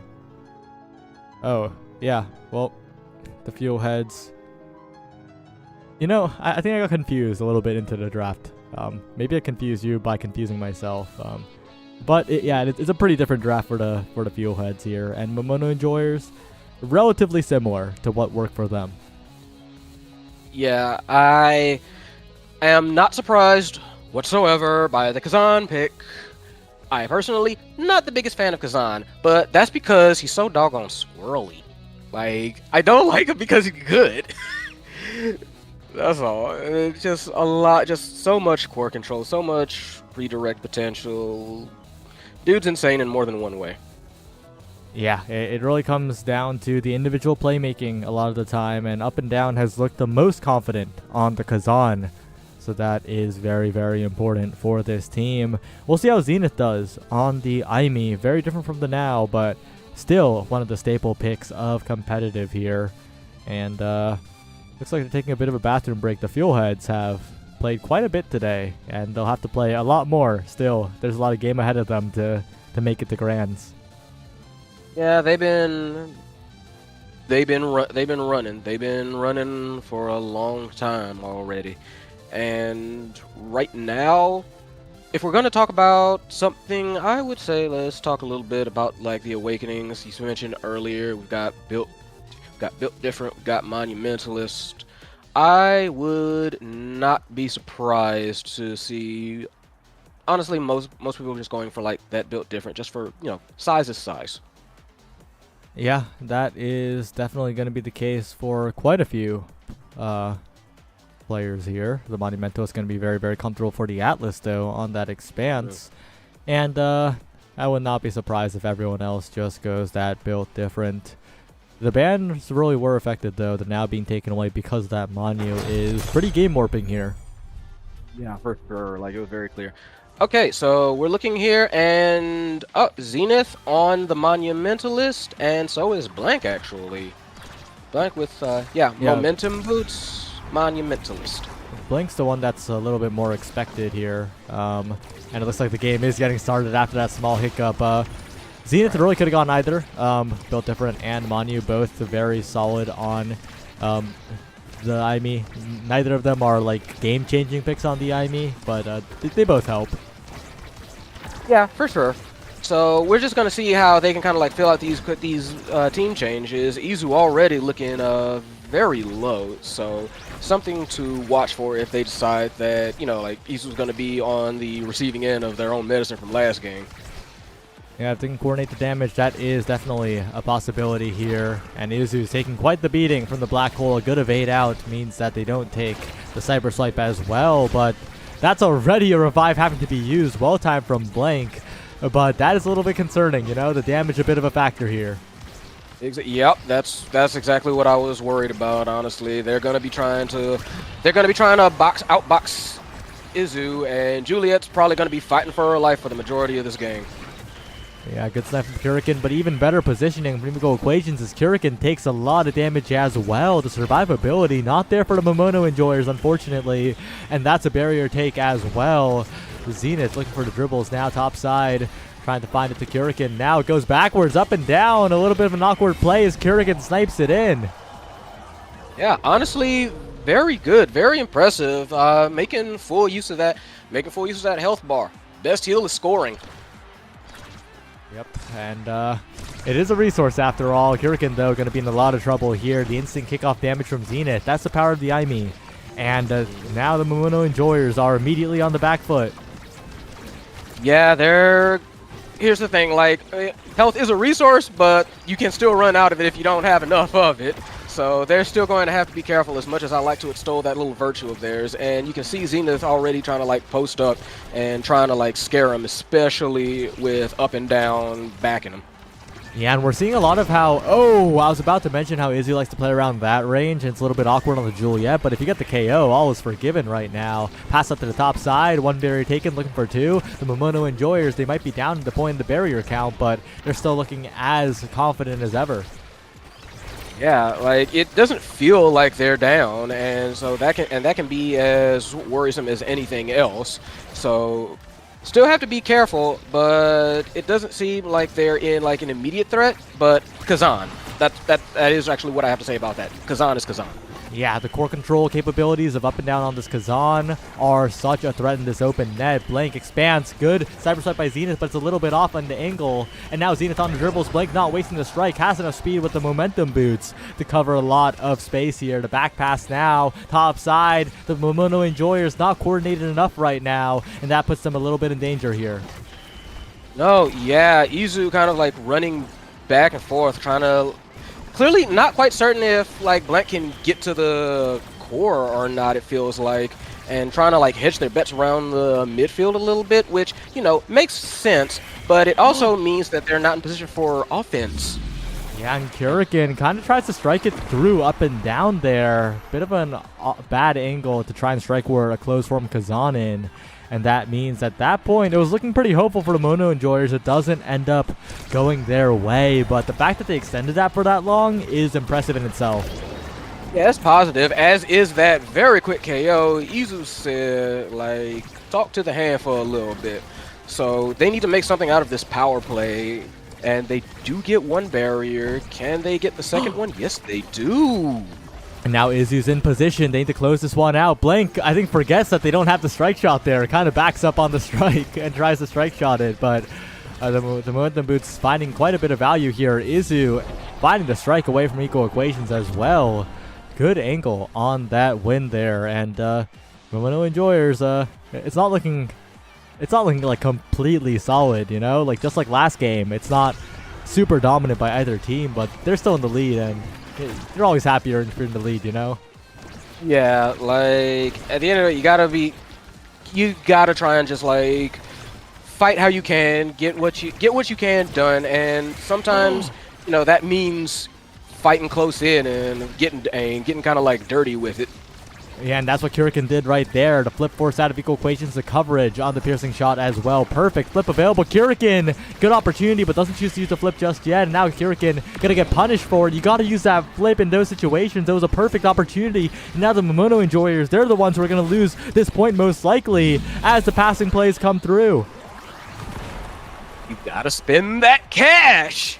It is not gonna go with you when you die. Case in, well, sort of. You get the idea.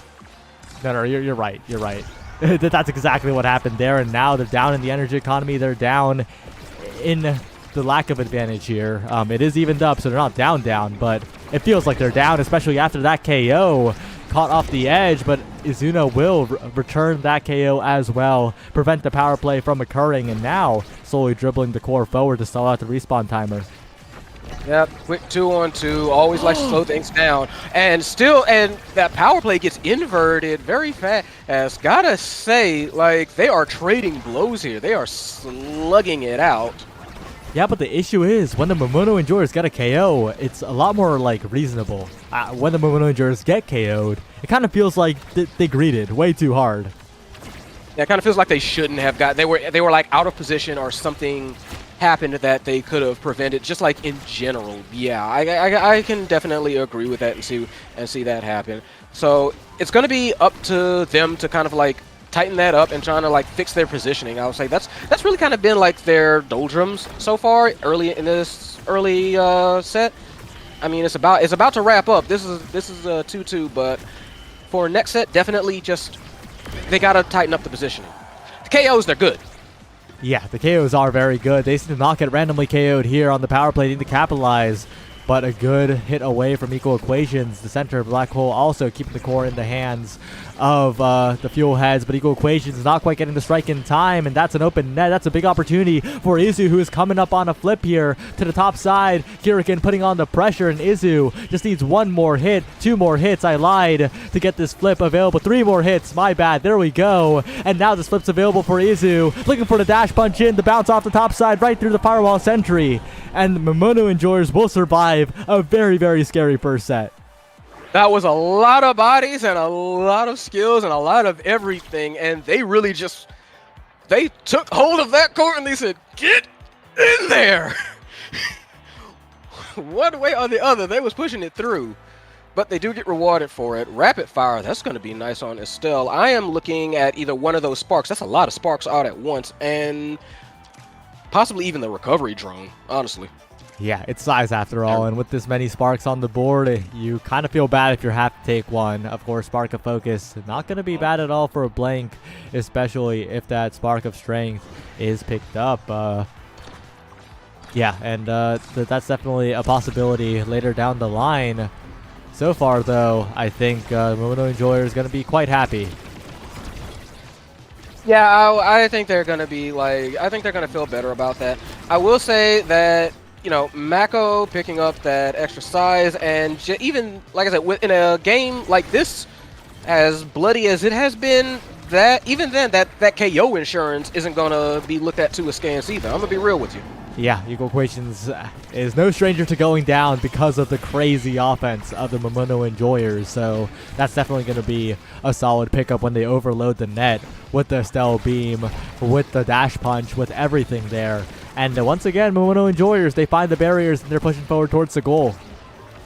Yeah, they've been honestly getting some really good like barrier takes, but I think that's just kind of like says to the quality of both their swarming, their offensive playstyle, and really their kit. They can kind of condense on a barrier and kind of force the matter, or like we saw last set, they can do the same to the goal if they, like catch a good position, catch a good break.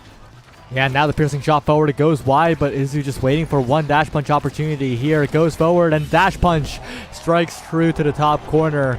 1 point already, and we're seeing the game plan. Eventually, it will find its way to Izu, and eventually that Dash Punch will score the goal. Yep, exactly what I was saying. And you notice Kirikin had those thorns on backup as well. That's kind of what we're talking about. They just find a way, find a position, and just like, okay, launch everything. We will push this core through, come heck or high water. Yeah, it is another KO found as well. The damage really a factor here, and they're playing around Zenith, who is no longer on a speed midfielder. That's also a huge factor, right? Zenith can no longer just use that speed to run at people, force those strike interactions. And another KO found. That guy just respawned. Like, they're not letting them play. So, like, no, we don't like the Kazan. Kazan doesn't get to play. Up and down doesn't get to play. No. And a little bit of BM from Izu as well, going for another one here, and almost popping the recovery drone. It is looking so devastating here, but if Kirikin goes down, that's also a problem for the Momono Enjoyers. Yeah, that's a bit of an issue, and they've got to keep that in mind. Like, I understand y'all feeling hot. Y'all definitely feeling hot right now, but don't play with your food. Don't play with your food. Wrap this up. Finish your play. Oh, you got to finish your play because Equal Equations finding a snipe like that. And now with the net open, they're in a bit of trouble. If Zenith finds a lucky shot here, that could be everything. And so does Up and Down with the coverage, but that's Zenith going down. That's Kirikin disrupting. And so much core speed available. Sends it all the way to the other side, but Up and Down has a chance. Blank and Kirikin need to get out of there. Ooh, very nice dribble. That was good teamwork. Just very nice dribble. Bounce once, bounce twice. Kirikin lined it up. Pop, ended it. But yeah, you gotta don't let it get that close. Don't let it go that far into overtime. That's what I would say. Like I said, like finish your play. Yeah, and teamwork coming through on Up and Down once again, almost finding yet another KO, but this time the Kazan survived just barely, and the net opened up. They're in a bit of trouble now with the glitch pop coming in, with the Kazan covering the top side, but the speed isn't quite there.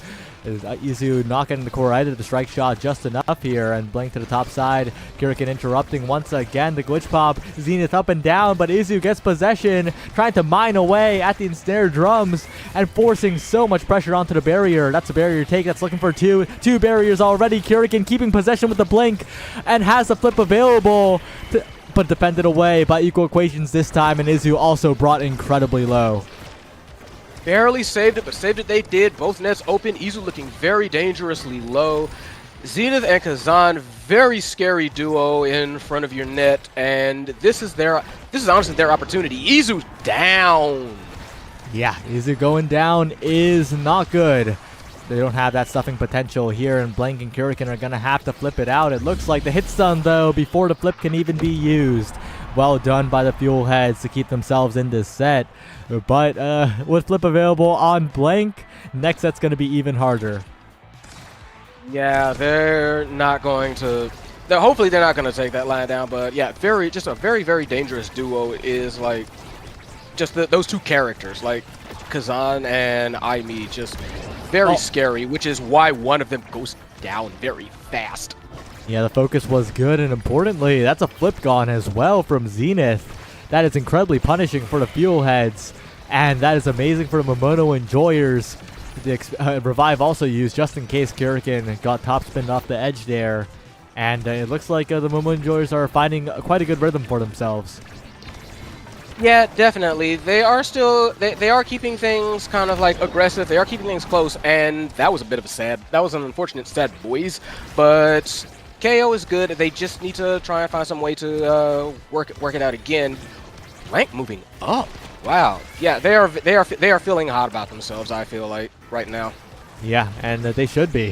They are looking poised to take a trip back to the grand finals here.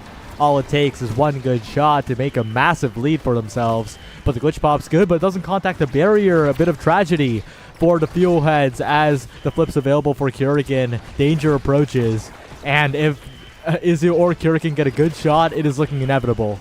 Yeah. Oh, beautiful follow-up to the shot by Kurikan. Nice crystal thorns. Just there goes the set. And yeah, Momono Enjoyers looking like they are in control, in the driver's seat. And looky what they got as a reward. They got a lot of good stuff. Prize fighter, stacks on stacks, aerials, just honestly a lot of good stuff. Stagger swagger even. Heck, take your pick. Yeah, and Stagger Swagger might fall down. No, Deadeye. I feel like Stagger Swagger would have been a better pickup on the Kurikan there. You have plenty of damage already to prevent. Okay, no one picking up Stagger Swagger. I feel like that's a problem. I feel like that's going to lead to even more damage dealt to Deadeye finding value now that the Stagger Swagger isn't taken. And yeah. That's Zenith going to be in tons of danger. Up and down a Stagger, yes, but I think Momono and Joyce have enough damage to chunk through that. Yeah, I agree with that too. Also, they had to burn some very fast elusives to avoid that bit of an onslaught. So that kind of tells you the danger that they're already in. But they had a chance. They had a chance to do something to mitigate it, and they're not. Yep. Well, up and down. Looking like they're trying to do it all right now, because they kind of do. They need to keep it forward, or else Izu and Kurikan are going to collapse on the core. But Kurikan walking forward, finding these strikes, and Izu so much power on the board. Strike wars for the goal, and those prize fighters are going to make those dash punches even more deadly. Yeah, trying to hit them haymakers now. Very scary. Izu saw the spot, saw him like, you near the core, boom, done. You near the edge, boom, done. Well, one barrier already taken here. Izu brought low, but those prize fighters are looking very stable when you have an Atlas healing you up.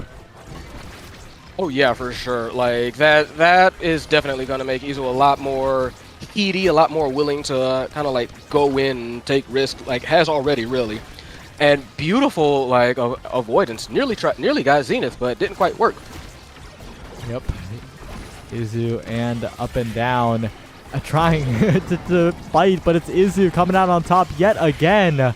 And Blank loses track of the core. Xena trying to make a hero play, but doesn't touch the barrier. And that means Kurikan, Blank, and Izu are the ones in control yet again.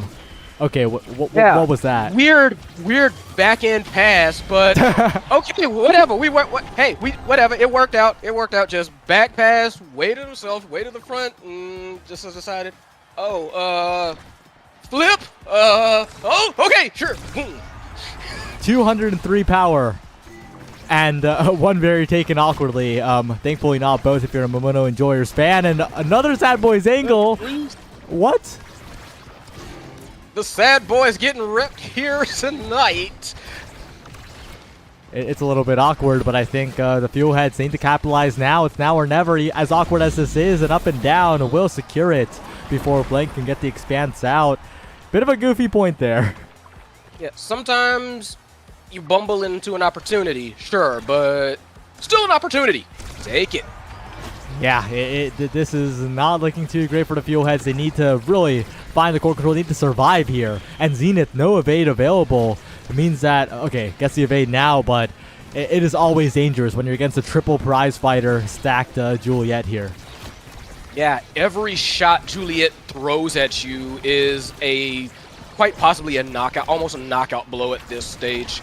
Like, so you have to kind of be ready to burn those evades, even if you don't want to, if you just want to, like, survive. Oh no, that strike's gonna go wide. That's a Momono Enjoyers looking to close out this series. Up and Down continues being stable, though, finding these opportunities, taking it all the way. 2 barriers taken. Zenith and Up and Down, they capitalize on the Momono and George slowing down. It's not a victory lap just yet. You can't let the game get away from you. The Momono Enjoyers have not found a real offensive push in 2 points. No, and Up and Down and Equal Equations, both they're trying to say, oh, it's hero time. Let's go. They're really getting it done.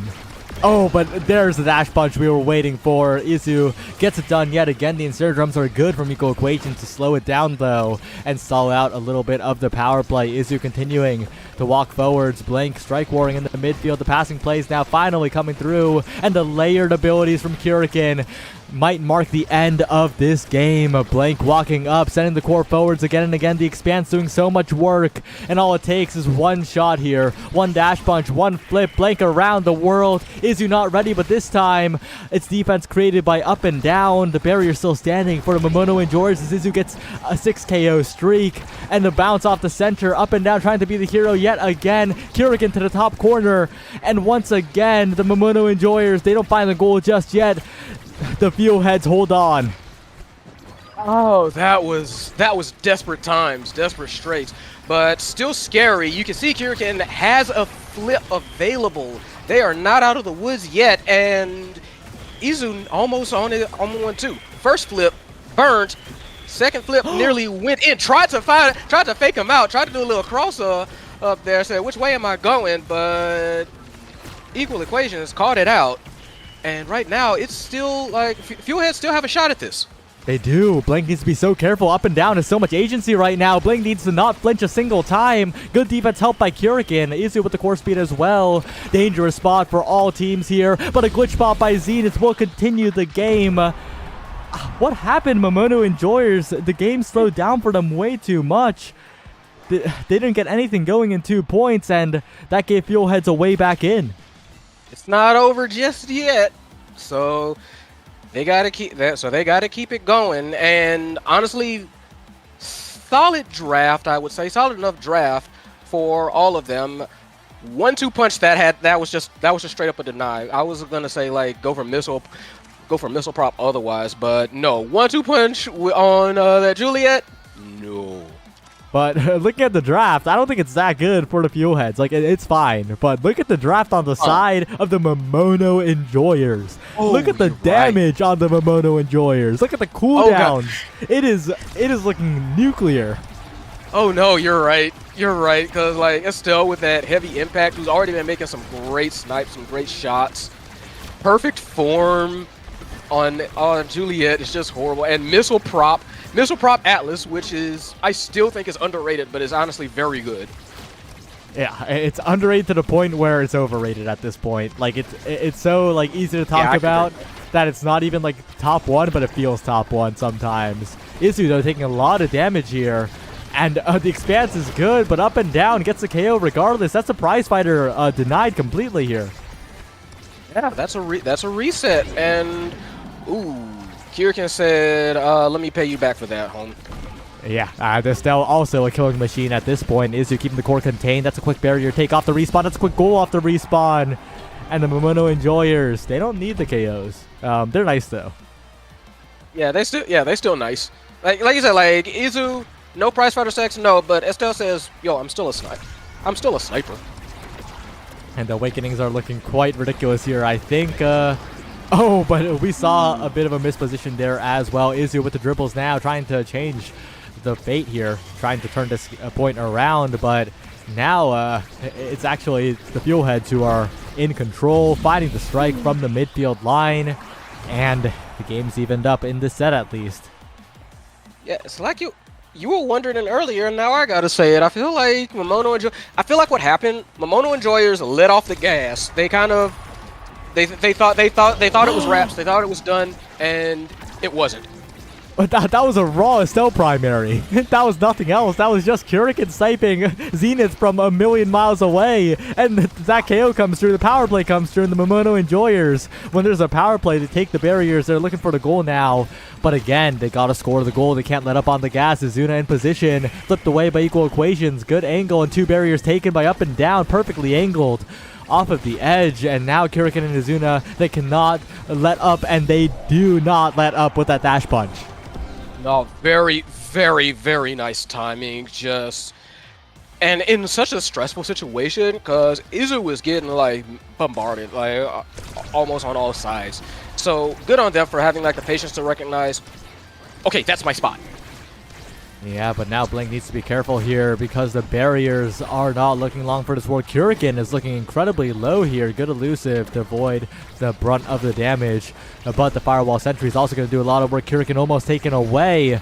The Atlas heal should be coming in pretty soon, it feels like, but still too far away. Good Blink to not let up and down get the KO, and Kurikan still stands. It's incredible. Just barely managed to survive. Still a threat. Trying to wait for like an open point to try and get the heal. Got the heal. Didn't matter. Well played by Equal Equations. And Zenith getting the goalie now. Izuna, Brawler in front of the barrier. Trying to find the saves here. And will hold on long enough for Kurikan to come back. But it's up and down who finds the weak point. Kurikan will make the save in the end. And Blink comes back for a perfect strike. Blink, it literally like got in and said nope, striking immediately. Oh, that's beautiful. Got the barrier. Realized I'm right in front of the net. It's about to come right back to me. Flip and shoved it in while the goal was still opening to secure it. Did not waste any time. Like we said, finished that plate immediately and takes it for the Momono Enjoyers. 2 out. well played by the Momono Enjoyers. The game almost got away from them here. The Fuelheads put up quite a fight, but the Momono Enjoyers showed their individual prowess here, and it closed it out. Just individually well played, really, and we saw some of that follow-up pressure. We saw how they could play off of the KOs. Yeah, it started to snowball a little bit, and I said it earlier, but I really do believe it. I feel like Momono Enjoyers kind of like let off the gas for a little bit, and that allowed Fuelheads to kind of like shake back for a little bit, but that also woke Momono Enjoyers up, and they were able to put it away.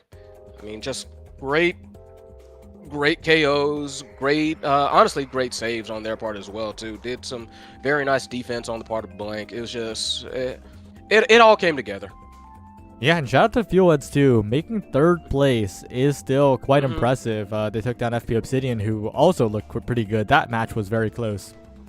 And the world is wide. ISS is just the second step in competitive Omega Strikers. So I'm going to be looking forward to seeing some members of the Fuelhead, some members of all of these teams in the Launchpad qualifiers to see if they can take a step into Tier 1, Tier 2, or Tier 3 of competitive Omega Strikers. We need more collegiate players playing in these. Like, you got to lock in.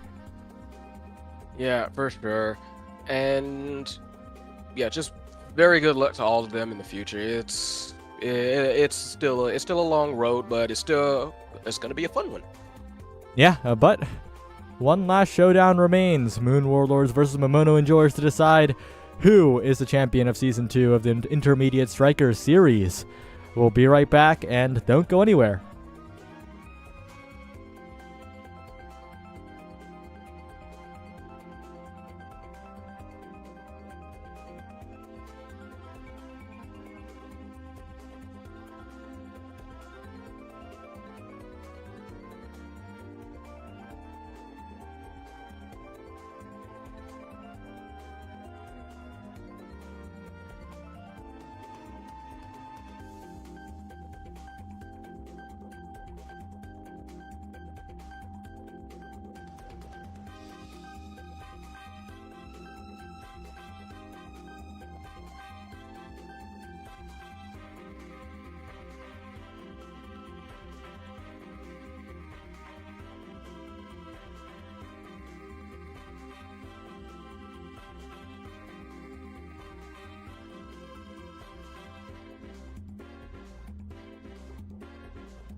Hello everyone, we're finally here with the grand finals of ISS Season 2. I'm here with P-Flare and we have the Momono Enjoyers and the Moon Warlords. This one, very exciting. We've been seeing the Momono Enjoyers take some close, sometimes even scary games, but also Moon Warlords, just scary. Yeah, it is going to be quite interesting to see. Atlas Lab, Boney Village, and Clarion Test Chamber daring today, aren't we? It's literally the same maps we've been seeing all across the day. For good reason, pretty standard maps here. Boney Village being favored, though, is quite interesting. But taking a look at the character draft, Adrenaline Rush Extra Special, what do you think?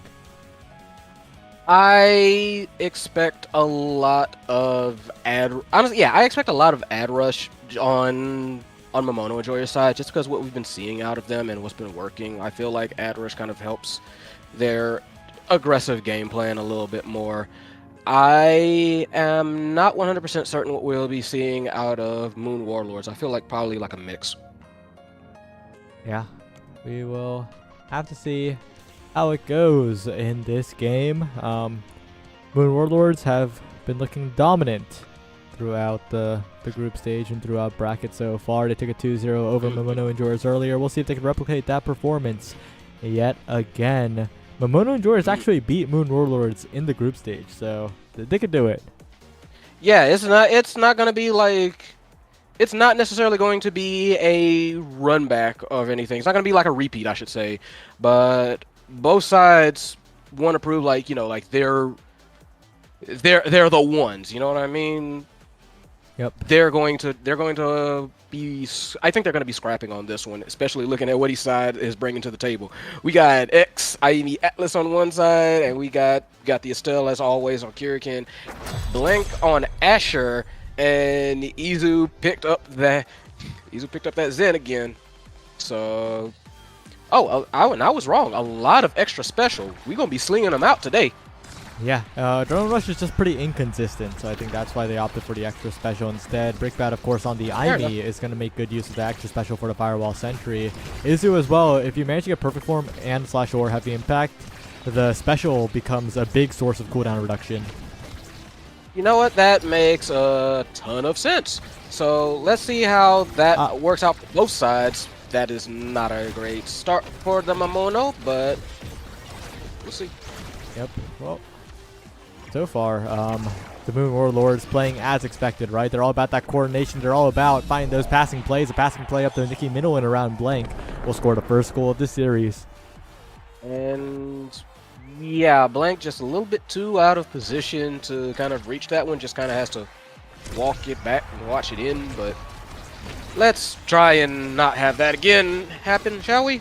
I weirded up that sentence. Whatever. Yeah, we'll see what happens here. Kurikan and Izu trying to play around the bottom side corner, but Weston defending quite well. But that's a double barrier in favor of the Momono Enjoyers. Yeah, they're trying to say I can do it too, and they do. Kurikan makes sure that the clear doesn't happen. Very nice knife says, okay, you want fast goals? We can do fast goals. Yep. Well, we'll have to see if they can replicate that performance here. Momono Enjoyers, they're always explosive when they're finding those goals, but the consistency of the Moon Warlords is unlike any other team in ISS. Yeah, I have to agree with that. Like, it's pretty much exactly as you said. Like, with that explosivity, Momono Enjoyers can take you by surprise, can take advantage of like very wild situations if the opportunity comes to them. But Moon Warlords, they just know what they're doing. Case in point, right there. They know their plans, they know their strengths, and they are just ready to execute at any given time. But the barriers are taken by Izu, maybe a chance, but Brickbat has the flip, so it's going to be very, very dangerous for Momono Enjoyers if they overextend even a tiny bit. That flip is ready to score, and that's another KO found onto the brawler. Izuna goes down, and Blank in a lot of trouble in top corner. Kurikan almost dead as well. The damage output is huge from the Moon Warlords. Yeah, very scary. Nikki is low, though, so had to be revived. Very nice shot, and it's it's very scary on both sides. Both of them kind of like showing their strengths at being able to take advantage of like sudden moments, and it's just this is going to be like a very strong back and forth. I feel it's going to be down to who makes the most mistakes.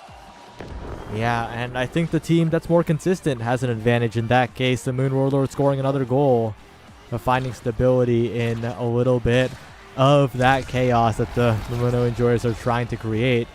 Izu finds a dribble first, trying to find a passing play with Kyrikin, and does succeed. The 1-2 onto the bottom barrier, now pushing forward onto the top barrier. The Momono Enjoyers looking solid, but Nikki puts a stop to that. Yeah, just very nice timing, and you see Brickbat coming in kind of like with the extra addition that has to force Izu to back off, and they get the goal. They got a shot now, and very scary duo up front. Yeah, and flip available for Brickbat. Nikki Middleton also working on one. This goal looking inevitable to set, looking like a done deal perhaps if they can close this one out. The Firewall Sentry available, sending the core forwards of 2 flips on Weston and Nikki, making it very difficult to deal with as Nikki bounces it off the center. That's the health bars going down. Izu almost going down, but if they can KO Nikki here, that's a huge momentum swing. Yeah, Nikki's been like very low health, but here's the thing, it's X. Like I'm always saying, like health is a resource, but for X that is doubly so. X needs to like just stay in your grill up until like the very last second, as far as I've seen, and that's what happens when he does. A very, very good bounce from Nikki to Brickbat, who capitalized with the glitch pop. That's a quick set win. And that is the Moon Warlords once again in the lead. This draft's also looking quite scary. Plenty of good picks available. The size is standard, of course, but Stagger also could be opted for. Spark scaling also an option for so many people in this draft. And Reverberation gonna be what ends up on the X here. Gonna let Nikki get into the mix a lot more and have those cooldowns to back it up. But the Spark of Strength is a decent enough pickup, but it's probably going to be left behind here as Built Different and Prime Time cap it off. Yeah, I can see that. The only person I would have seen probably really wanting that Spark of Strength or being really risky is, I would have said either Nikki or quite possibly like Izu for whatever reason, if they really wanted to like bet it all on, you know, like a Spark build. But Super Surge, just very consistent. Reverberation, just very good to like get more of that health and allow him to just get stuck in so much longer, so much bigger of a threat. So definitely it all makes sense for right now. And right now it is the Warlords that are just looking very dangerous, even with Nikki so low. Blank not able to get there in time. That's another clean goal for the Moon Warlords. The consistency is just so there for this team. Nikki's just getting in there and making it so easy for Brickbat and Weston to play, just buying a ton of space. Yeah, like Executive going up, showing up and saying, I'm X, you have to do something about me, and then like Brickbat, Weston can kind of just maneuver the core in, can just kind of like saddle it in. Although that will help taking out one of their position scorers. So hey, see if they can capitalize on this one. Oh no, Brickbat taking off the edge at the wrong time. But Nikki Middleton will keep it forward. Weston will keep the barrier locked down, and the offense continues for the Moon Warlords. Although that is a barrier take for Kyrikin, trying to find a passing play towards Azuna. Not able to do so far. But with the passing play up to Kyrikin once more, trying to find the goal, but not quite enough. Yeah, a bit of a, I don't want to say it was kind of like a panic snipe shot, but it felt like that was a little bit early for Kyrikin. But they do still have relative control of the situation, it feels like, so not out of it just yet, even though Izu was looking very low, a bit scary. Blank goes for an insta-flip, but it's unsuccessful. Deflected away by Weston, who is in position to get it done once again. And Kyrikin now to Azuna, but Weston is finding these saves over and over. A good shot by Nikki, but not quite enough to get into the goal. But Brickbat keeps the possession forward. Good clears by Blank away from Nikki, who is looking massive here. And a passing play up to Brickbat, but Kyrikin gets there first. Weston needs to be a bit careful, but the core speed is just enough. The Asher a little bit too immobile. And that's the second goal in a row that kind of awkwardly goes in. Yeah, like that Asher just isn't. That Asher ain't it right now. Like she needs to be able to pick up the pace somehow. It needs to get some sort of speed going this next draft, if at all possible, because that's too many shots that have gotten past or just like near past. Blank been trying, and it's clear that Blank sees what's about to happen, just can't react in time. Character can't move fast enough in time. Yeah, and Asher goalie is quite good against a lot of the mid-level teams because it is very anti-stuff. It's very good at preventing pushing in the corner, but the issue is Nikki and Brickbat are good enough that they're working around the Asher quite a bit, and Blank is forced into uncomfortable situations. Yeah, like they're passing around the Asher, and if Asher can only move as kind of like a gentle trot, then you've only got basically like 2 shots. You've got the 1 dash, and basically once that's done, they just have it's free eats, almost. Well played by the Moon Warlords once again as they march on in their Winterside Grand Finals position. Brickbat, the one who can pick up a Timeless Creator as a reward here, and extra special as a starting awakening. Extra special Timeless on the Fireball Sentry is going to be quite dominant. Yeah, that's good. That's a scary IME. Asher going for a perfect form, trying to get something going for like some kind of defensive measures going, and that's kind of like really what they need at the moment, I feel, or some kind of way to get around this X, get past this X, please. Not going to be easy though with that big fish pickup, even more stagger in size onto Nikki Minolin, and of course the Monumentalist on Weston gonna be able to do what the Asher can't, right? Reach a lot of those outwards angles. Yeah, it's just gonna be like very rough, and honestly, it's kind of come down to like Izzy and Kirikin to just kind of like make some very good angles happen and kind of force the opposition on like hard defense, which, like you said, because of that Atlas, is very, very much easier said than done.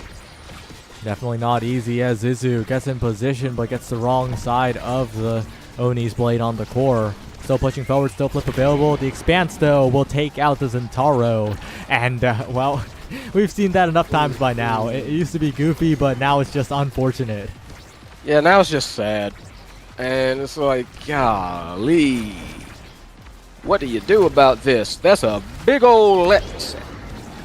Nikki Minolin playing fantastically so far, buying so much space, both for themselves and for the entire team. The map is wide open. Brickbat's in position, primary forced out of Blank in an awkward spot, and Nikki Minolin flips first, gets the goal, and 2 goals away from a 1-0 game lead.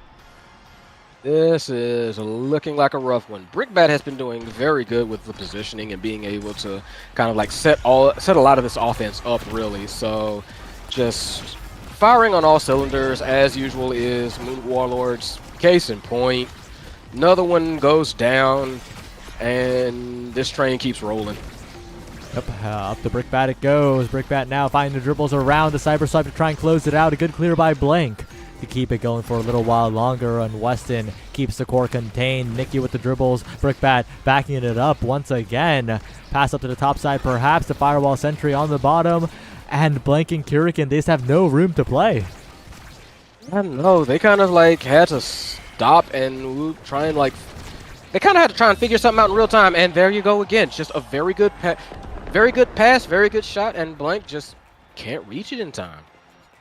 Yeah, this Asher goalie, it's very good against the stuff, but the Moon Warlords, they know that. They're not really stuffing too much at all. They're just playing for these uncomfortable angles, really good passing plays, the coordination coming through, and this layered offense. The KO found. Brickbat going for a fancy play with the glitch pop, looking like a Norm's demon right now. And, well, Izu's left all alone, and Brickbat and Nikki are advancing forward once again. A good defense by Blank, but that's 2 cooldowns burned. Yeah, that's very nice. Almost got that second barrier. I mean, they are fighting. Okay, that happened. Yep, but a flip available. Nikki takes a departure from the flip to find it, and Weston looking for the goal here, the passing play, and that will be a very dominant first game for the Moon Warlords. That was a rough ending. But sometimes you got to accept that that's how it felt. Sometimes you got to accept that that's how it's going. So. Yep, and with that, unfortunately, it looks like the Momono enjoyers will have to forfeit because Azuna's internet has become too much of a problem. So that's how it ends. That's how it ends. That's how it ends. On the bright side, it does mean that we end early so that I don't feel incredibly tired, so we can do a winner's interview. There is that. Yep. Well, let's head down to their VC. Hopefully, they're not saying any bad things. Hello. Hi. I'm gonna move people in here. Where is it? Yeah, good game, guys. Unfortunately, Zena does have to go, and it really sucks. Yeah, that's disappointing. It is what it is. Sorry to hear that. I didn't. Like the thing is, I put in one sub, and I was like, oh, I didn't want to play with them. So I was like, if it's Izuna and Izuna's not playing, then I just. Yo, Kurikan, you're on stream. Get out of here. MB, goodbye. Bye. All right. Should the rest of the warlords? Wait. Yes. Yeah, can we get the They rest can all of our join. team? They can all join. No. Okay, wait. okay. Hold on. Yo. Join RVC. Oh wait, I'm narrating my typing on stream. This is as I've assembled. I'm so old, bro.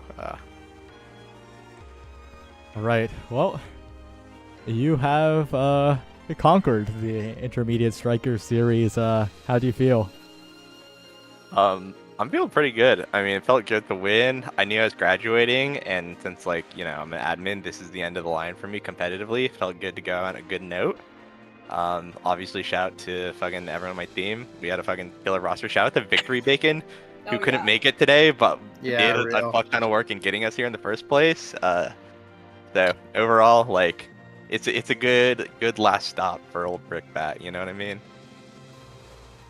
I know what you mean. Yeah. I'm so sad. Goodbye, Yeah, it's a goodbye. bit unfortunate how it wrapped up. Yeah. Yeah. All right. Well, big roster. What was the decision making putting 3 players in? Honestly, there wasn't a lot of decision making. We would go before a game and I go, who wants to play this one? And then we just decide. The roster is really big because I just a lot of people Flambeau has availability issues at the beginning of ISS. Yeah. Everyone's just and then me, Akka, and Brickbat were already on this team. Victory Bacon planned to play with us, so. I got added the day of the first week, and That's then the Victory back Bacon day. couldn't make it. So before it would be we'd see who would goalie, but today Victory Bacon couldn't make it, so it was easy for me as far as figuring out the roster. But it was very fun playing with all my friends, and shout out to my teammates. Right. Well, Limby, formerly Acacia. I guess how is it like playing with this roster? It was a lot of fun, just playing with my friends, laughing in BC. Right. Yeah. It was a lot of fun. A lot of clips. Oh yeah, a lot of clips. Some great ones at that. Some classics were built. Yeah, it was a lot of fun playing with this team. Overall, I feel like a lot of us vibed a ton. Me, Nikki, and Acacia or Limby, we had experience before playing in Seraphim Specialized, and then additionally, Flambeau, Nikki, and Weston they're handless dogs, the team, not people, but the team. So, so coming into it, even though we have a roster, we were kind of expecting some synergy issues, but it kind of meshes. It meshed enough that I felt going in, especially when I got our Tycho, our map pick and stuff like that. I feel we felt pretty confident going into that, and we just pick a midfielder based off of whatever map it is. So if it's fucking Oni, we just send in our rune main and just call it a day. Prize in the bag, 9-5, and all that. So it ended up our roster ended up being pretty flexible. There'd even be games where I'd play brawler. There was I think a game last week where I played actor, and that works. So we could kind of play a little bit of a trapeze act with the position. So everything kind of worked pretty great. I've got a bit of a question, one for Nikki. Oh yeah. What would you say how did your playstyle evolve, do you feel, over time? How do you feel you've been just kind of like improving, or is there any kind of anything that you are looking to work on going up, graduating? Um, I actually started out as a midfielder, which is why my brawler playstyle can be like kind of passive. I spent a lot of time on like the speed brawlers like Kazan and Zen, but I found that I actually like playing X a lot too. I started improving a lot at brawler in like the past 2 like NASA nasty seasons. I kind of look forward to the launchpad to see how far my team and I can go. Oh yeah. Oh yeah, expanding on that, what are all of yours qualifier plans? Because the LAN is coming up, and then it's qualifier season. The off season was not real. Like this off season did not exist. But yeah, what's your plans heading into launchpads and liftoffs? We can start top down. Let's go with Brick. Yeah, Oh, I'm never gonna, mind. I'm gonna kick up and relax and watch some games. Oh yeah. I'm gonna be at the LAN playing with Fireman and Vortal, so I'm really excited for that first and foremost, just to see everyone. But then I will be playing with Mr. Flambeau and Nikki. We had a lot of fun playing, like really our first. We played a few weeklies together, but then we played in Sheb, and I think did well and surprised ourselves even. So I'm really excited for where we can go forward. Wait, you're playing with Vortal at the LAN?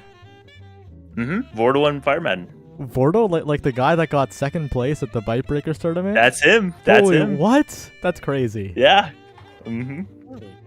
Right. Well, Limb. Wait, is it Limb or Limby? Limb. Okay. Oh, I got it wrong. My bad. All good. I'll be joining Mr. Brickbat on the retiree bench. But you know, I'll be cheering these guys on. Don't worry, I'll get him to be a sub for the handless dogs. It'll happen.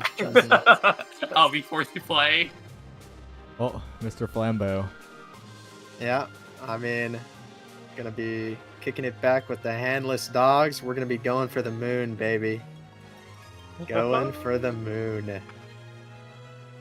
Right. Well, Nikki, I feel like a lot of it's been gone over already, but what are your plans? Well, said 2 times already. That's all.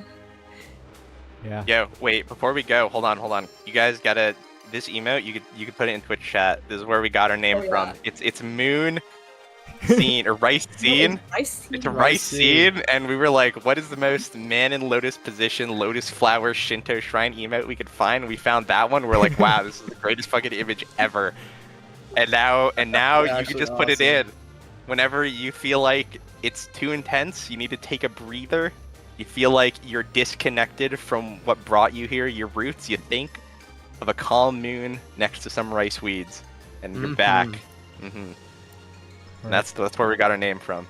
And before we end, Flambeau, I think you have a request for P-Flare. I need to hear it again, P-Flare. You said it once, you've said it again. I'm gonna need to hear what the moon does. What does the moon do? The moon haunts you. Oh yeah. And with that, thank you for playing in and watching another season of the Intermediate Strikers series. Jury's out on whether this series will continue for another season. We'll have to see. But it was a great season. Congratulations to the Moon Warlords, and see you on Saturday for Draft Diff, where some of these players may or may not be qualifying for the draft. So, good night and sleep well, everyone. Good night, gamers. Good night, gamers. gamers. Yeah.